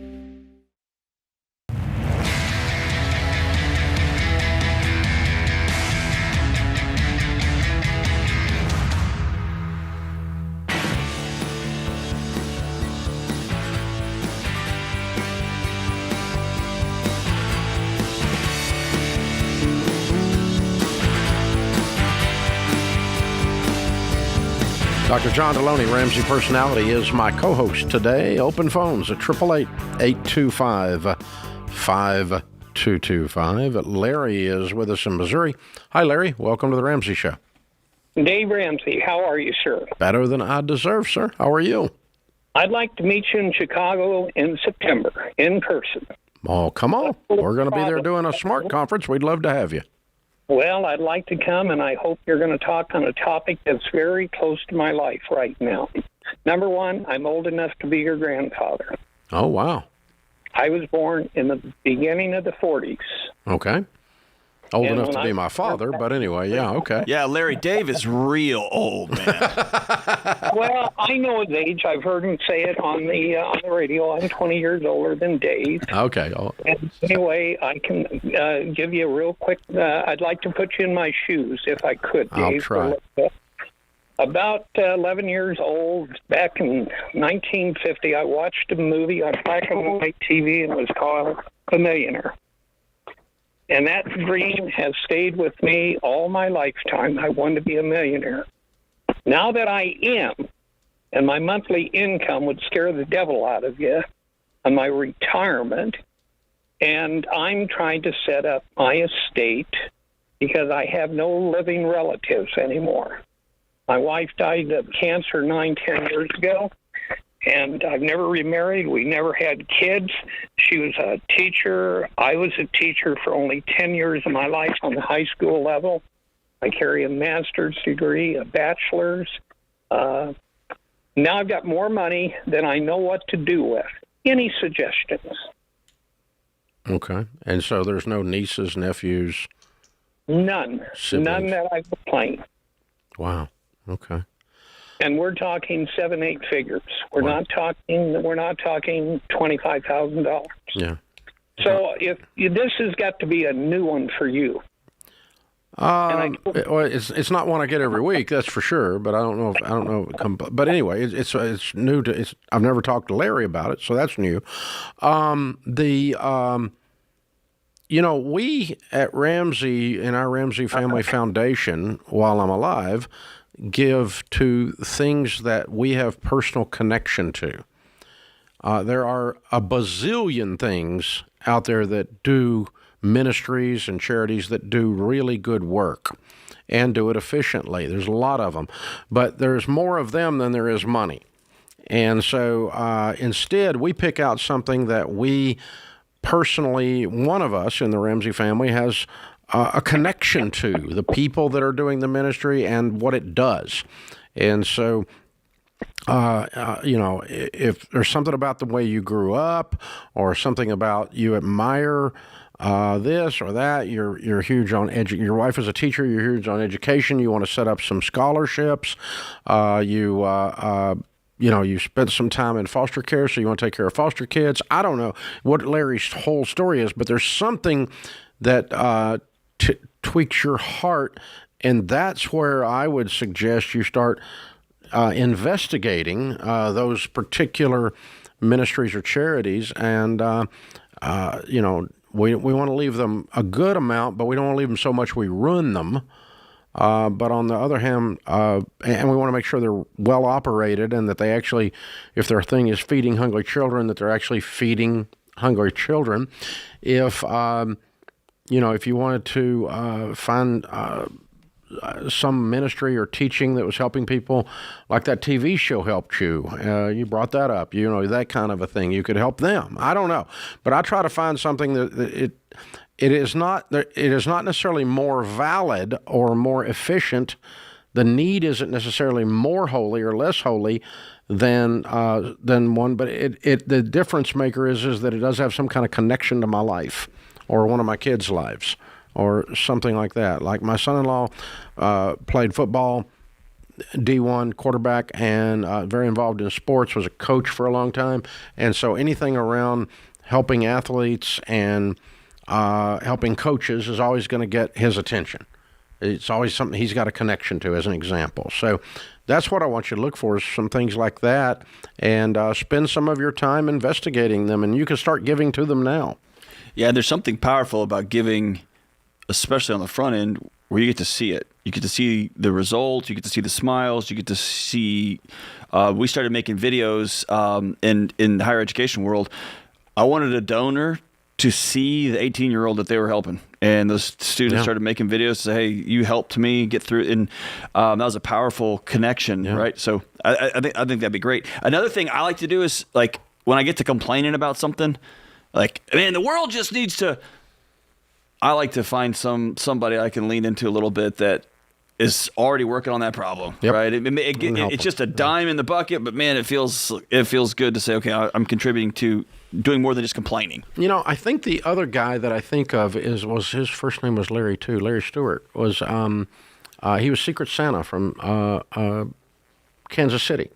I think his first name was Larry, and we had him on the air before he passed away. But he was at a diner in North Alabama and was hungry. He was broke. And he went into the diner and said, I've got to have some food, to himself. And so he said, I'm just going to order and then act like I lost my wallet. And so he ordered and he's eating this hamburger. And the guy that owned the diner kind of figured out what was going on and walked around and reached under his chair and said, hey, I think you dropped this, and handed him a $20 bill. Jeez. So that started Larry. Larry became a multimillionaire, like 100 million or so, and he became Secret Santa. And during Christmas, he would dress up like Santa Claus and go out in the streets and hand out $1,000 to somebody and $1,000 to somebody, just randomly. Just be walking down and just whatever, God would just speak to him and say, that guy over there. And he'd walk over there and just hand that guy, or knock on somebody's front door and just hand him $1,000. And he gave away tens of thousands of dollars as Secret Santa. It became such a thing that he had cops got in on it, and they would go with him to protect him. And he, like, after 9/11, he walked the streets of New York. You know, after Katrina, he walked the streets of New Orleans. And he was an incredible giver. But ever since that one guy gave him, he said, Dave, that $20 under that seat, it cost me hundreds of thousands of dollars. I've given away. He said, tried to give that back 1,000 times and 10,000 times. But that was his story. That's not this Larry story. That was that guy's story. And that guy's just random giving. It was just, walk up to somebody at gas pump, pumping gas, looked like they need a little help, and just little kids in the car look a little ratty or something, give them a couple $1,000 and walk off. And it was for about a decade, nobody could figure out who he was. And when he got cancer and they told him he wasn't going to live, he came out and said who Secret Santa was. And he let the reporter at the Kansas City Star, who had been trying to figure it out for years, he let him break the story as to who it was. But it's a great story. I mean, it was incredible. We had him on the air, and he actually started a Secret Santa school. And you can go, and I don't know if it's still up or not. I think it was like secretsanta.com or something. And you could go learn how to do what he was doing and be randomly generous like that. So, but that's fun. If you live like no one else, you get to live and give like no one else. And so it's pretty cool. There's a lot of fun stuff you could do with it. It doesn't have to be some stodgy trust to some dusty university, right? I mean, it can be really flamboyant and crazy and wild and fun. And it should be. Yeah, and Malcolm Gladwell's got some really remarkable writings about giving your $9 or $10 million to a school that has $8 billion, right? Versus they don't notice, what that $5,000 would do for that family, right, exactly. It could change everything for them, right? Yeah. If I were in your shoes and you're that, so he's got to be. He says in his 80s, right? I'd be about the business of doing that right now. I would do something and figure out a way. That'd become the new Saturday crossword puzzle. I'm gonna sit here on my front porch. I'm gonna get out there and change some lives. I'm gonna figure out somewhere, give away $5,000 in the next 6 hours. I'm gonna get a couple of my knuckleheaded buddies, and we're going to the Waffle House, and we're gonna start tipping waitresses and waiters and cooks like you have never seen. Like $1,000 each. That's right, man. Go out and sit in the car and watch them dance. Oh. Yeah, I love it. Works for me. That's better than any movie you're gonna watch. I'll guarantee you. And yeah, that could be really fun. I think that'd be a great way to spend a Saturday. That puts this hour of the Ramsey Show in the books.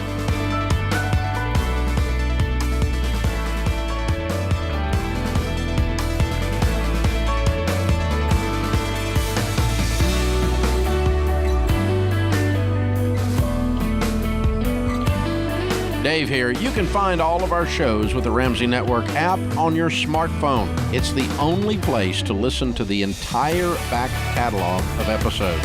Download the Ramsey Network app in your favorite app store today.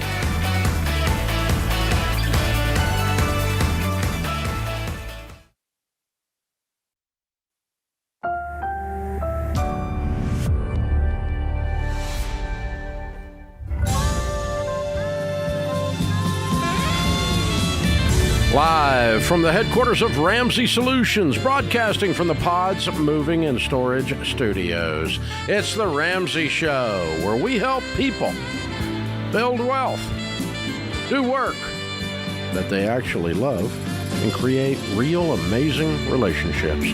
Dr. John Deloney, host of the Dr. John Deloney Show, podcast and YouTube on the Ramsey Network, is my co-host today. He's also the author of the #1 best-selling book, Own Your Past, Change Your Future, and the brand new book we just launched pre-sale on, and you can get a deal on it right now at RamseySolutions.com. That's called Building a Non-Anxious Life. Jeannie is in New Jersey. Hi, Jeannie. How are you? Hi, Dave and John. How are you? Better than we deserve. What's up? Okay, so I always get so nervous when I call. Oh, okay. I have an Audi Q5 2018. I just paid it off in my debt squall in February. Something happened in April, and I found out that I had a $3,000 problem, and I was out of warranty. That was fixed. Fast forward to today, and like every time I go to my side hustle, I have to drive up a mountain. And lately, I've been smelling this burning smell, and it kind of scares me. And someone told me it could be like oil burning in the transmission or something like that. And so then I started thinking, like, do I really need this car? I did pay it off, but I just thought maybe I should be a little bit more proactive for once in my life, because it would crush me if I had to use, like, my emergency fund again when I'm trying to build it up. Mm-hmm. So I was thinking, should I look into extended warranties that would protect some of those big items? Mm-hmm. Should I sell it? I did attempt to do that, and they offered me something really low and buy something, whatever I could get. I went to a place called We Buy Any Car. Yeah, you know why they buy them? It's because they buy them cheap. So, no, that's probably not the plan. Right, but I also tried to sell it privately, and they, people are just offering me, saying it's not worth what you're asking. All I really wanted was about 21 for it, but what's the car worth actually? I think it's worth 19. Why? Why do you think that? I think it's because somebody told me that. I think. Yeah. This is incredible, Judy. Yeah, your sources of information on all this whole story suck. So, all right. What I want you to do is, I want you to go to the website kbb.com for kellybluebook.com and click on private sale and enter the statistics accurately on your car, the mileage and so on, and that will tell you about what the car is worth. And if that says 19, then you would try to sell it for around 19. It is paid off, and you make what kind of money? Well, with the side hustle, I make about, I'd say I just started it 3 months ago. I would say about $150 or $160. $1,000 a year? Yes. Okay, good. Very good. What do you do for a living? Well, I'm a school psychologist in my day job, which is, the bulk of the money. And in my side hustle, I work at a psychiatric hospital. Very good. Good. Very good. Good use of your knowledge base, your calling, and so on. Very good.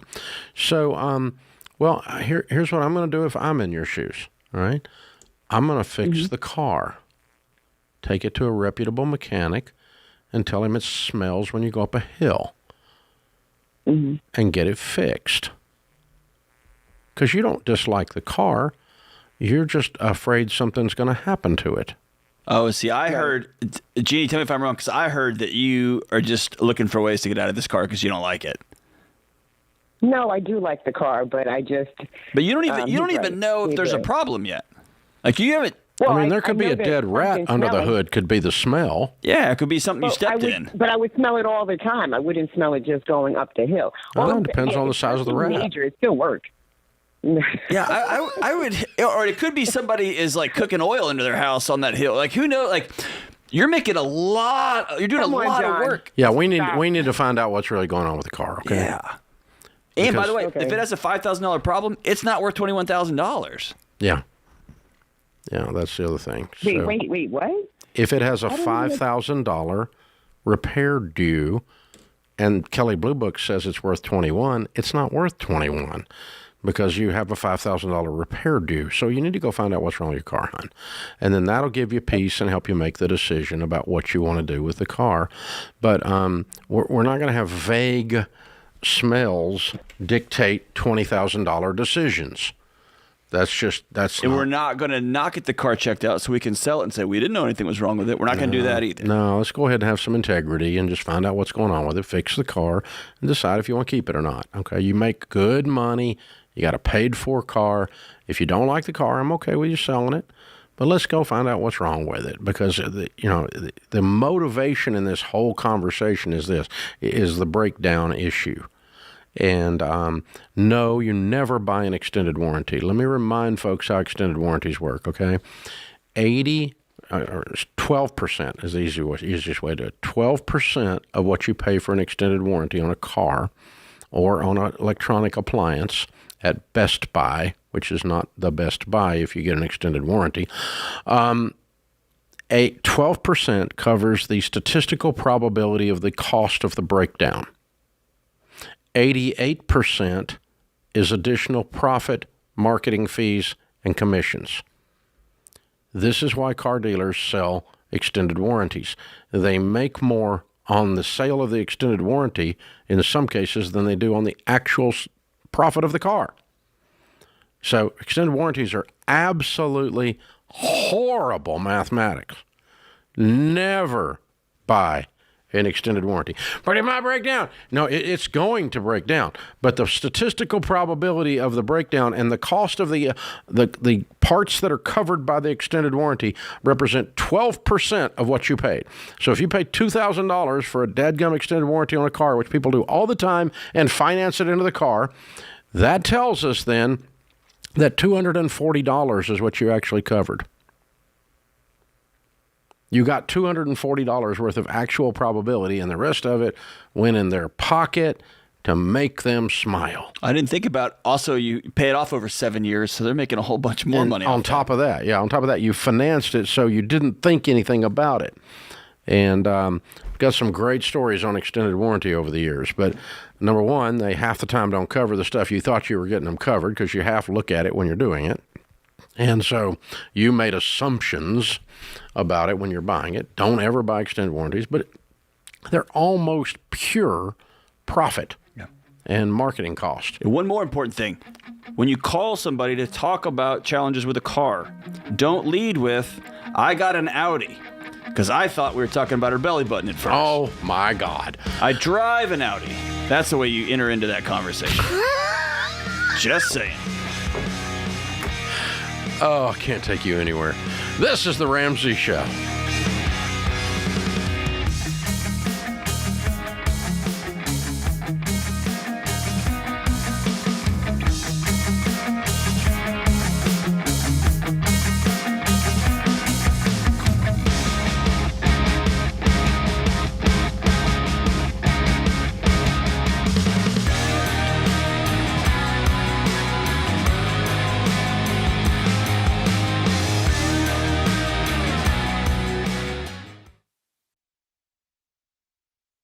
If you're like most people, your home is your most valuable asset. And when you want to make improvements, it can feel like everything costs too much or takes too long. But something as simple as custom window coverings from Blinds.com can completely change your space and add value to your home. We've recommended Blinds.com for over a decade, so you know you can trust them. From blinds, drapes, and shutters to motorized shades, they make it easy and affordable to upgrade your entire home, and their team is ready to help with everything from design consultation to measuring and installation. Plus, there are never any misleading quotes or hidden fees. Everything's backed by their 100% satisfaction guarantee, and shipping is always free. See why Blinds.com is the #1 online retailer of custom window coverings. Go to Blinds.com now and save 45% off selected products. Visit Blinds.com today for more info.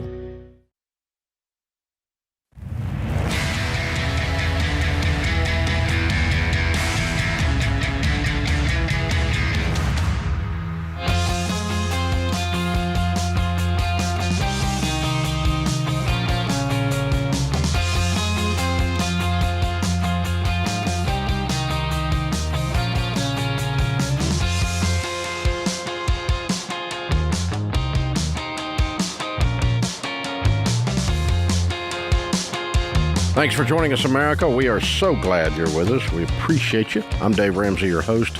Dr. John Deloney, Ramsey Personality, is my co-host. Our question of the day is brought to you by Neighborly, your hub for home services. Neighborly's got 19 service brands nationwide and a network of local service pros. Molly Maid, Mr. Reuter Plumbing, and Lawn Pride, to name just a few.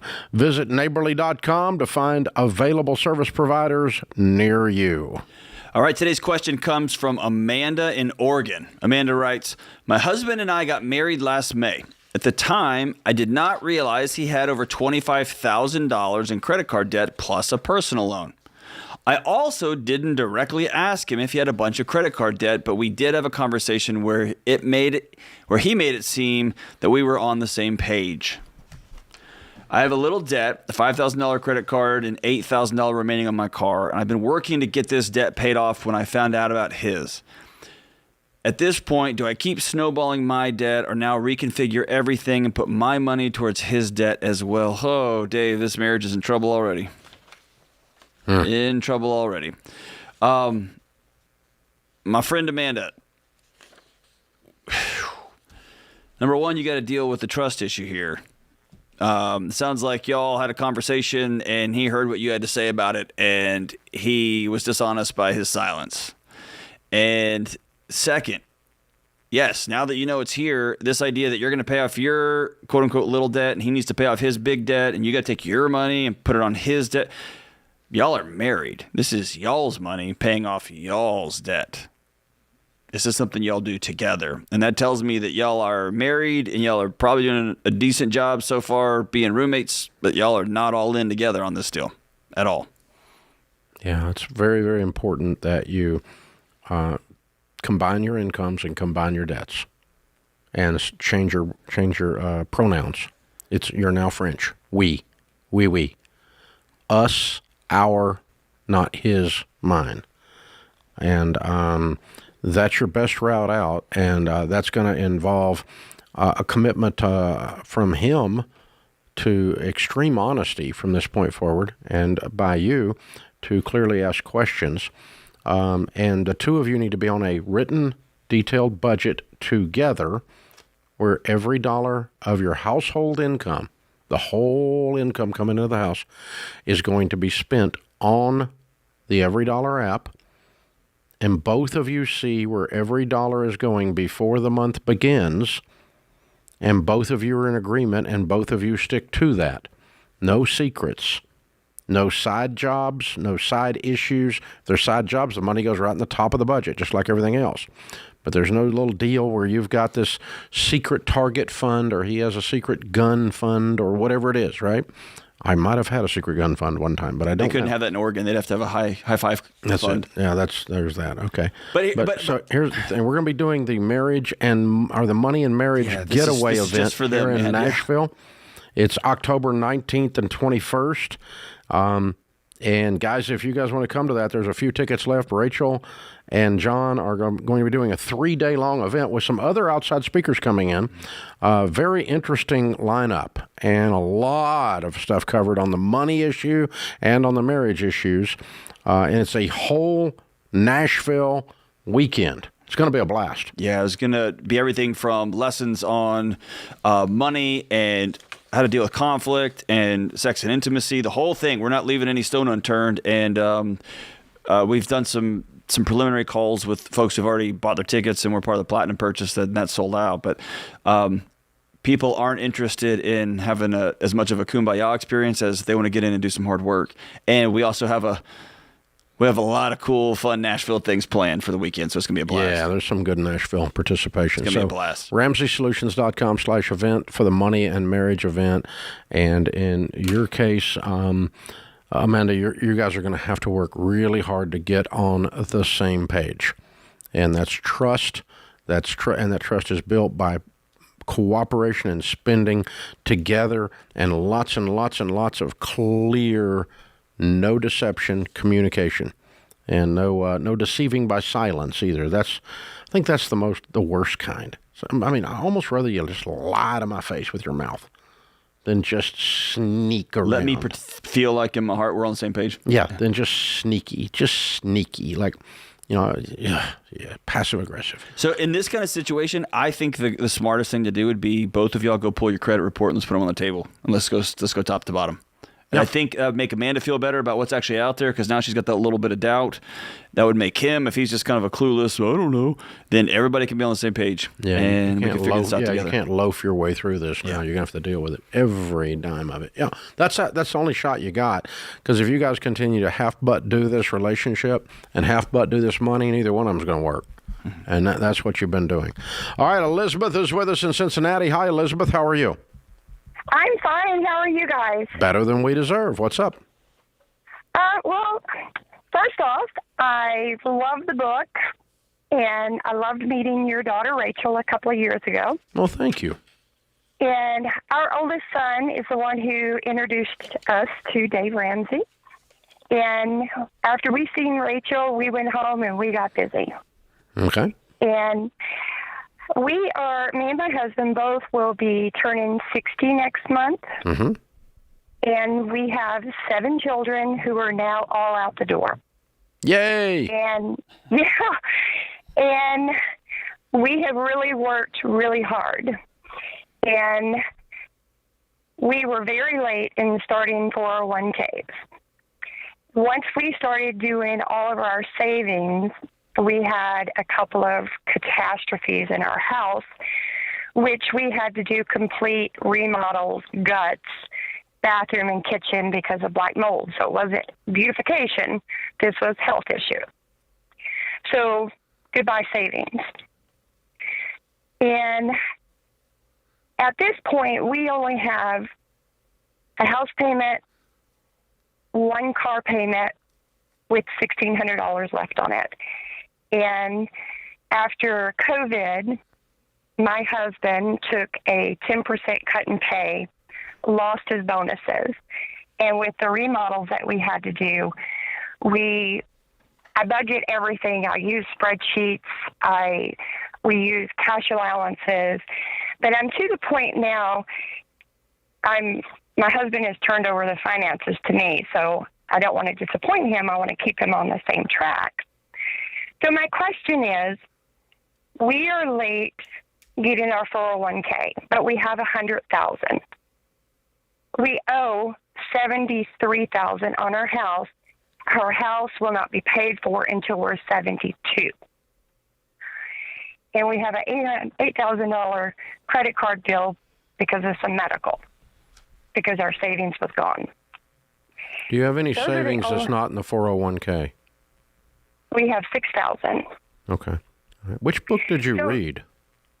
The Total Money Makeover. Okay. And I've had to start over. Yeah, you two both. Start over. Yeah, you need to both of you get the book out because number one, he turned the money over to me. No. Well, I meet with him about every don't 6 well months. me. No. Just I agree no. with you. No, the two of you need to sit down and make these decisions together. You don't get to carry this by yourself, superhero. You don't get that privilege. The two of you need to make these decisions and carry this weight and together. he doesn't get to bow out like a coward and say, oh, whatever, he didn't get to do that either. No. So what does he make? He makes $113. What do you make? After our son passed away, I kind of checked out for a little bit, but then I ended up being the caretakers for 3 parents. Are you still? Yes, I am. Are they paying you? One of them does. Good. Okay. So you need to get the book back out and start working back through the debt snowball. Leave your 401k alone. Get the stupid credit card paid off and the stupid car paid off, and then let's build an emergency fund, and then let's put 15% of our income away, and then let's start working on paying off the house. And both of you need to do everything you can to maximize your income, and I want you debt-free house and everything in 5 years. You can do that.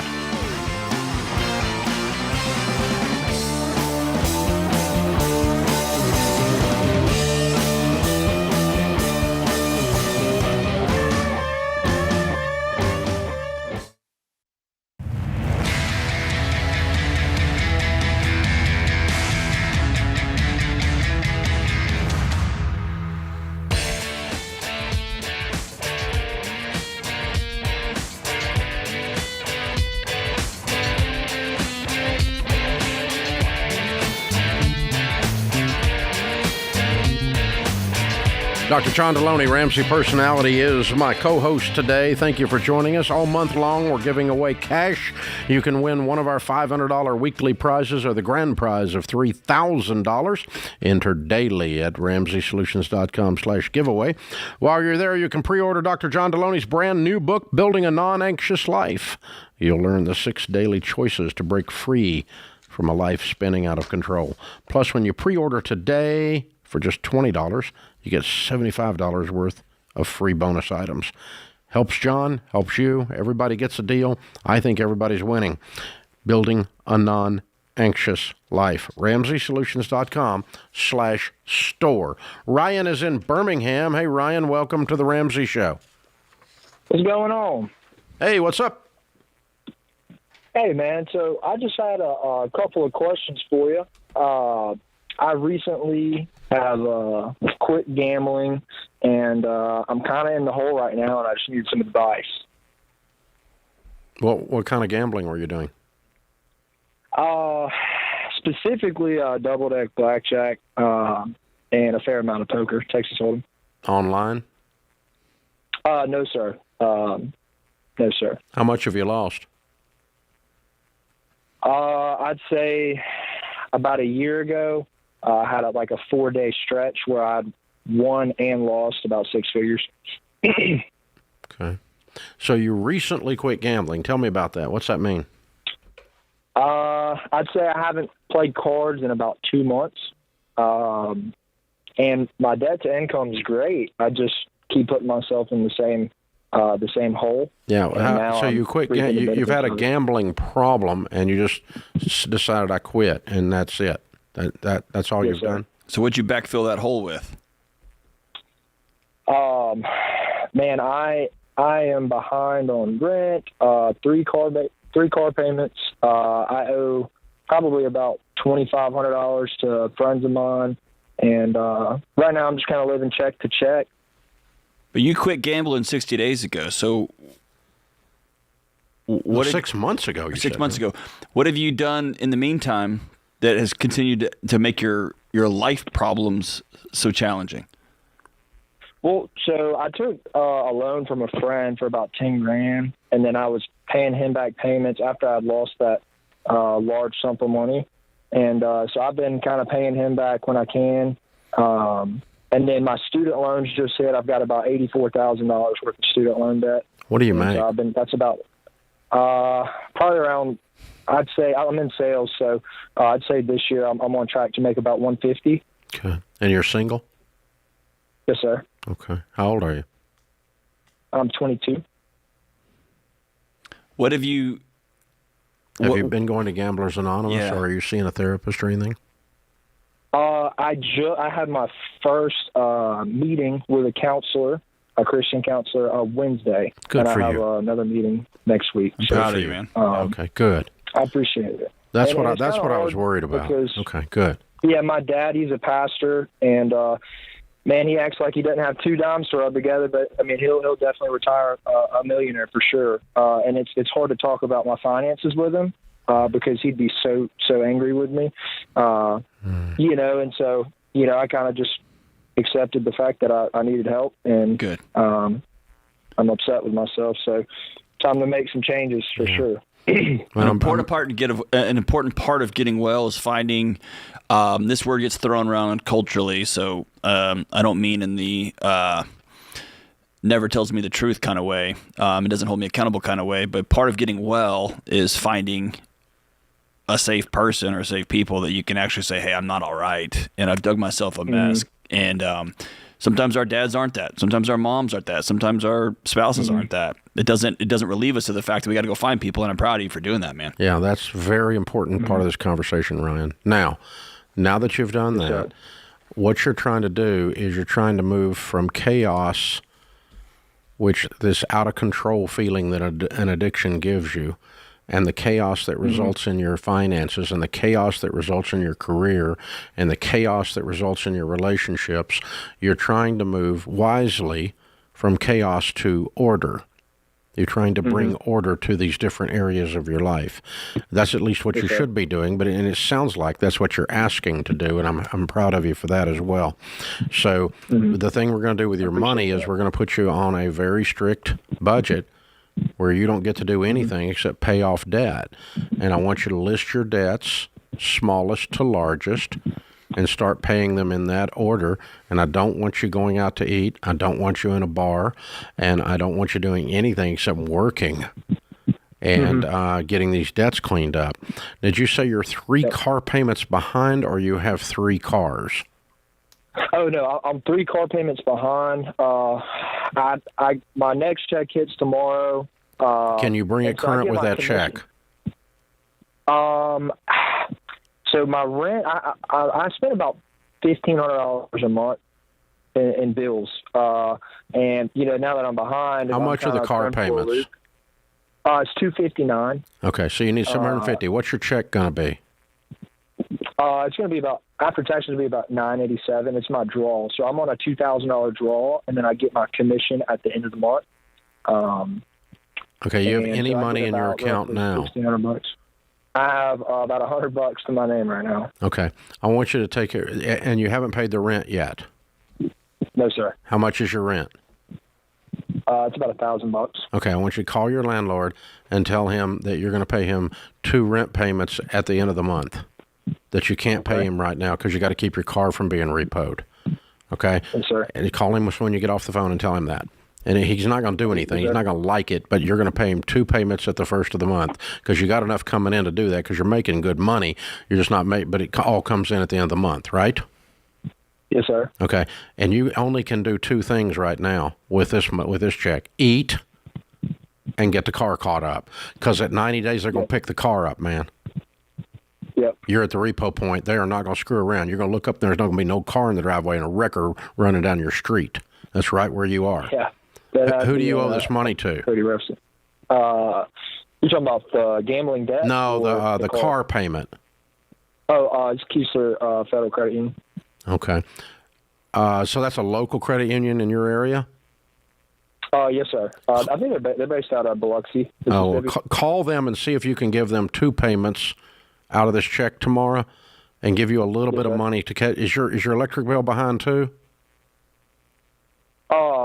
Wait, what was that? Is your electricity and water behind as well? So I have a roommate, and he's taking care of that, and I've kind of filled him in where I'm at, and he's taking care of some of the utilities. I'm going to have to pay him back. Okay. But, all right, because here's the rule you're looking for. Okay. Food, shelter, clothing, which you probably don't need any of, transportation, and utilities. Everyone else waits until those are current. Food, you eat, not out to eat, groceries, bologna, hot dogs, beans and rice. Okay? Food, utilities, shelter, which is rent, and transportation. So you get this car straightened up, you get your landlord straightened up, you get your roommate straightened up on the utilities before we talk about paying anybody. I don't care who they are. You got to take care of your 4 walls of survival before you move on to the next thing. Does that make sense to you? It does, absolutely. It is the fastest way for you to get to these other people. Now, once your car is current, what will you owe on it? My balance is about $12. Good. And what do you owe? You had $10,000 on a gambling debt, and what else? I owe $900 to a friend of mine who lended me some cash. What else? I owe $1,500 to a friend. Okay, and your check at the end of the month is going to be what? 10 grand, 8 grand? Roughly, it fluctuates between about 8,500 to. Yeah, so you're going to be able to clear up almost everyone but the big one, and your car. And by Christmas, the big one and the car are going to be cleared up. No debt. You feel the chaos leaving your life? Feel the order happening? This is what we're doing. Very precise. Follow this exactly. Hold on. We're going to get you with a counselor in your area, a financial coach. We're going to furnish it free. We want to be part of you changing your life, young man. Hold on.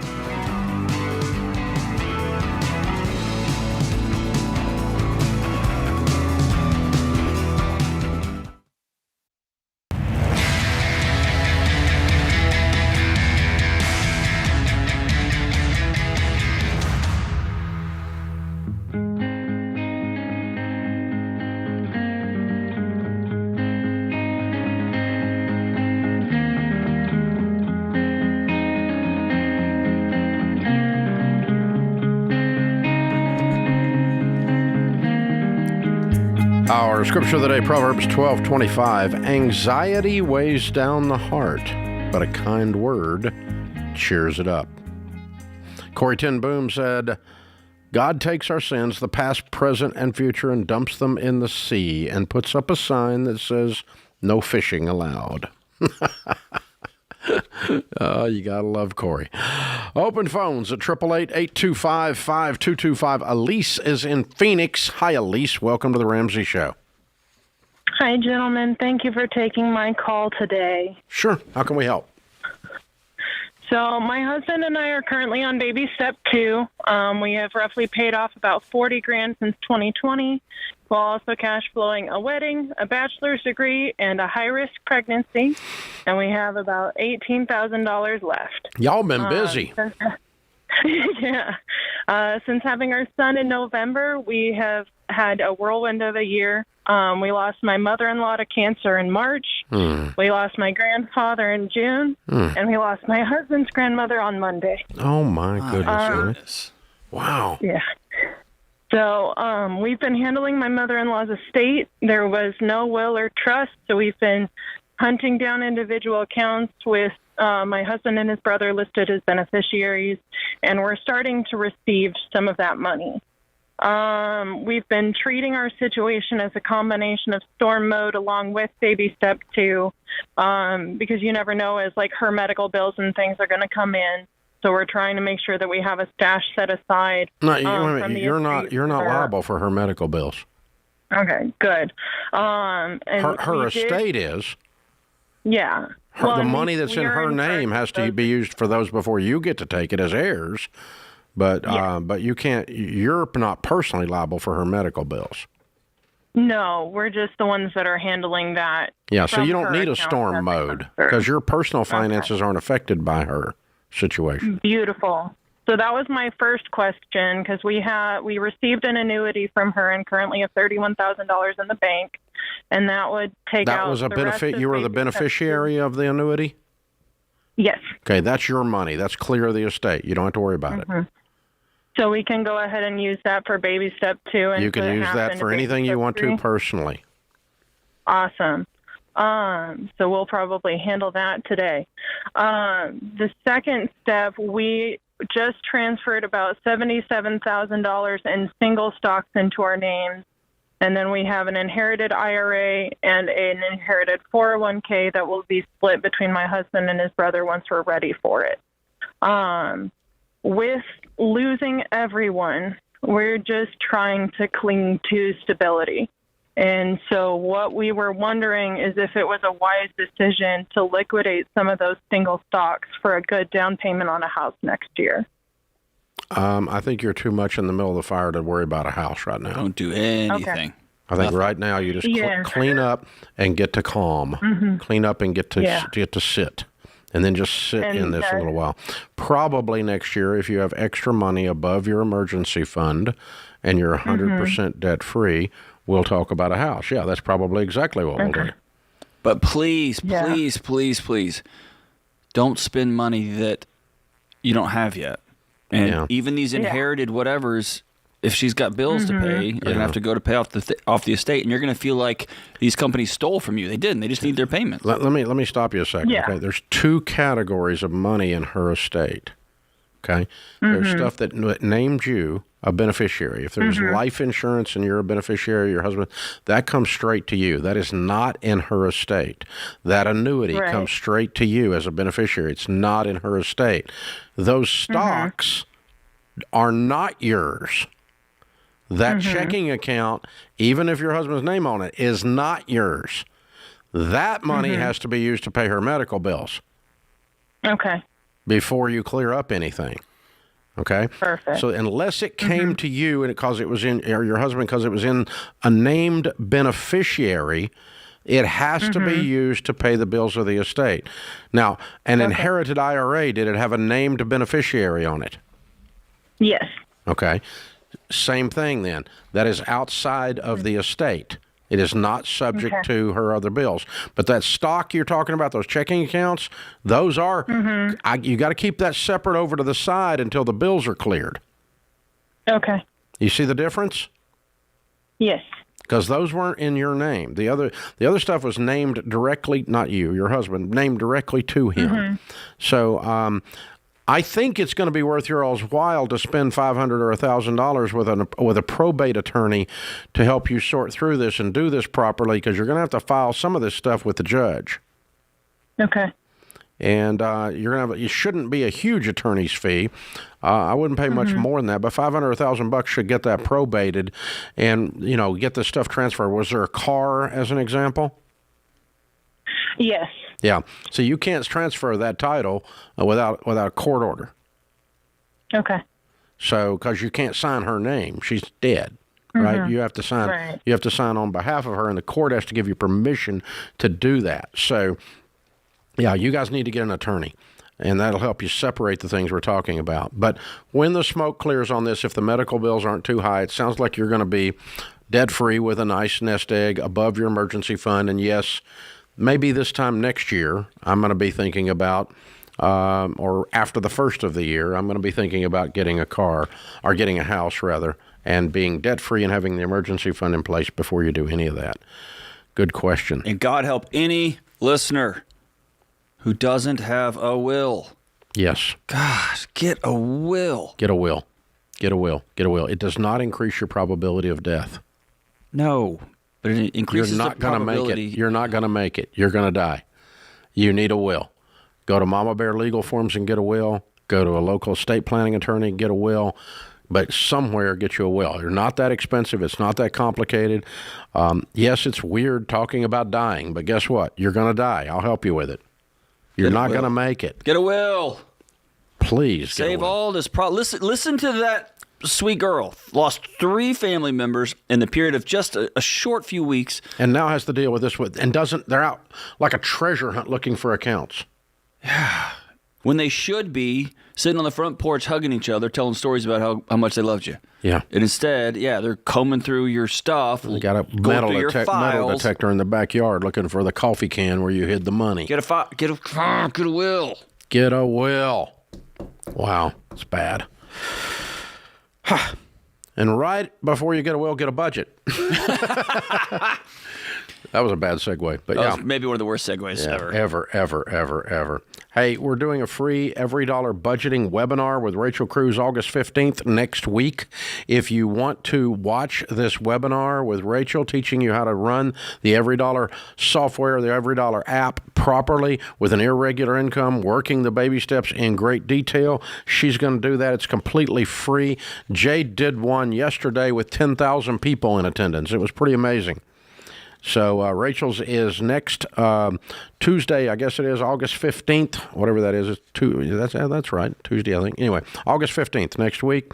For most of you listening, go to everydollar.com/budgeting, and you can sign up for this free webinar and get the Every Dollar app start working, because Every Dollar is by far the best budgeting app out there. There's not even a close second. I know people think about this or that. Let me just tell you, we've got tens of millions of people doing this. So be sure to check this out.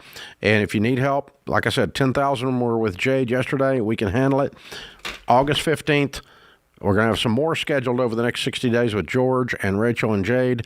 But this coming week is Rachel, August 15th, everydollar.com/budgeting.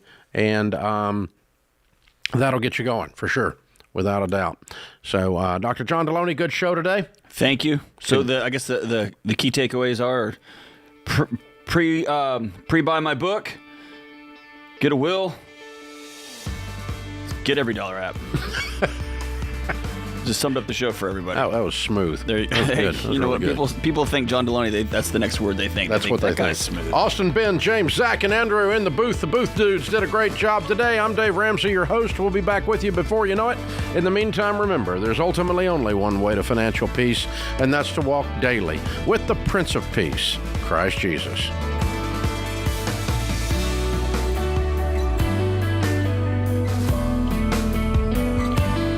Hey, it's Dr. John Deloney. If you like what you heard in this episode and want to know more about getting started on the Ramsey baby steps, go to RamseySolutions.com and click on the Get Started button. We'll help you figure out the best next step for you based on your specific situation. That's RamseySolutions.com and click Get Started.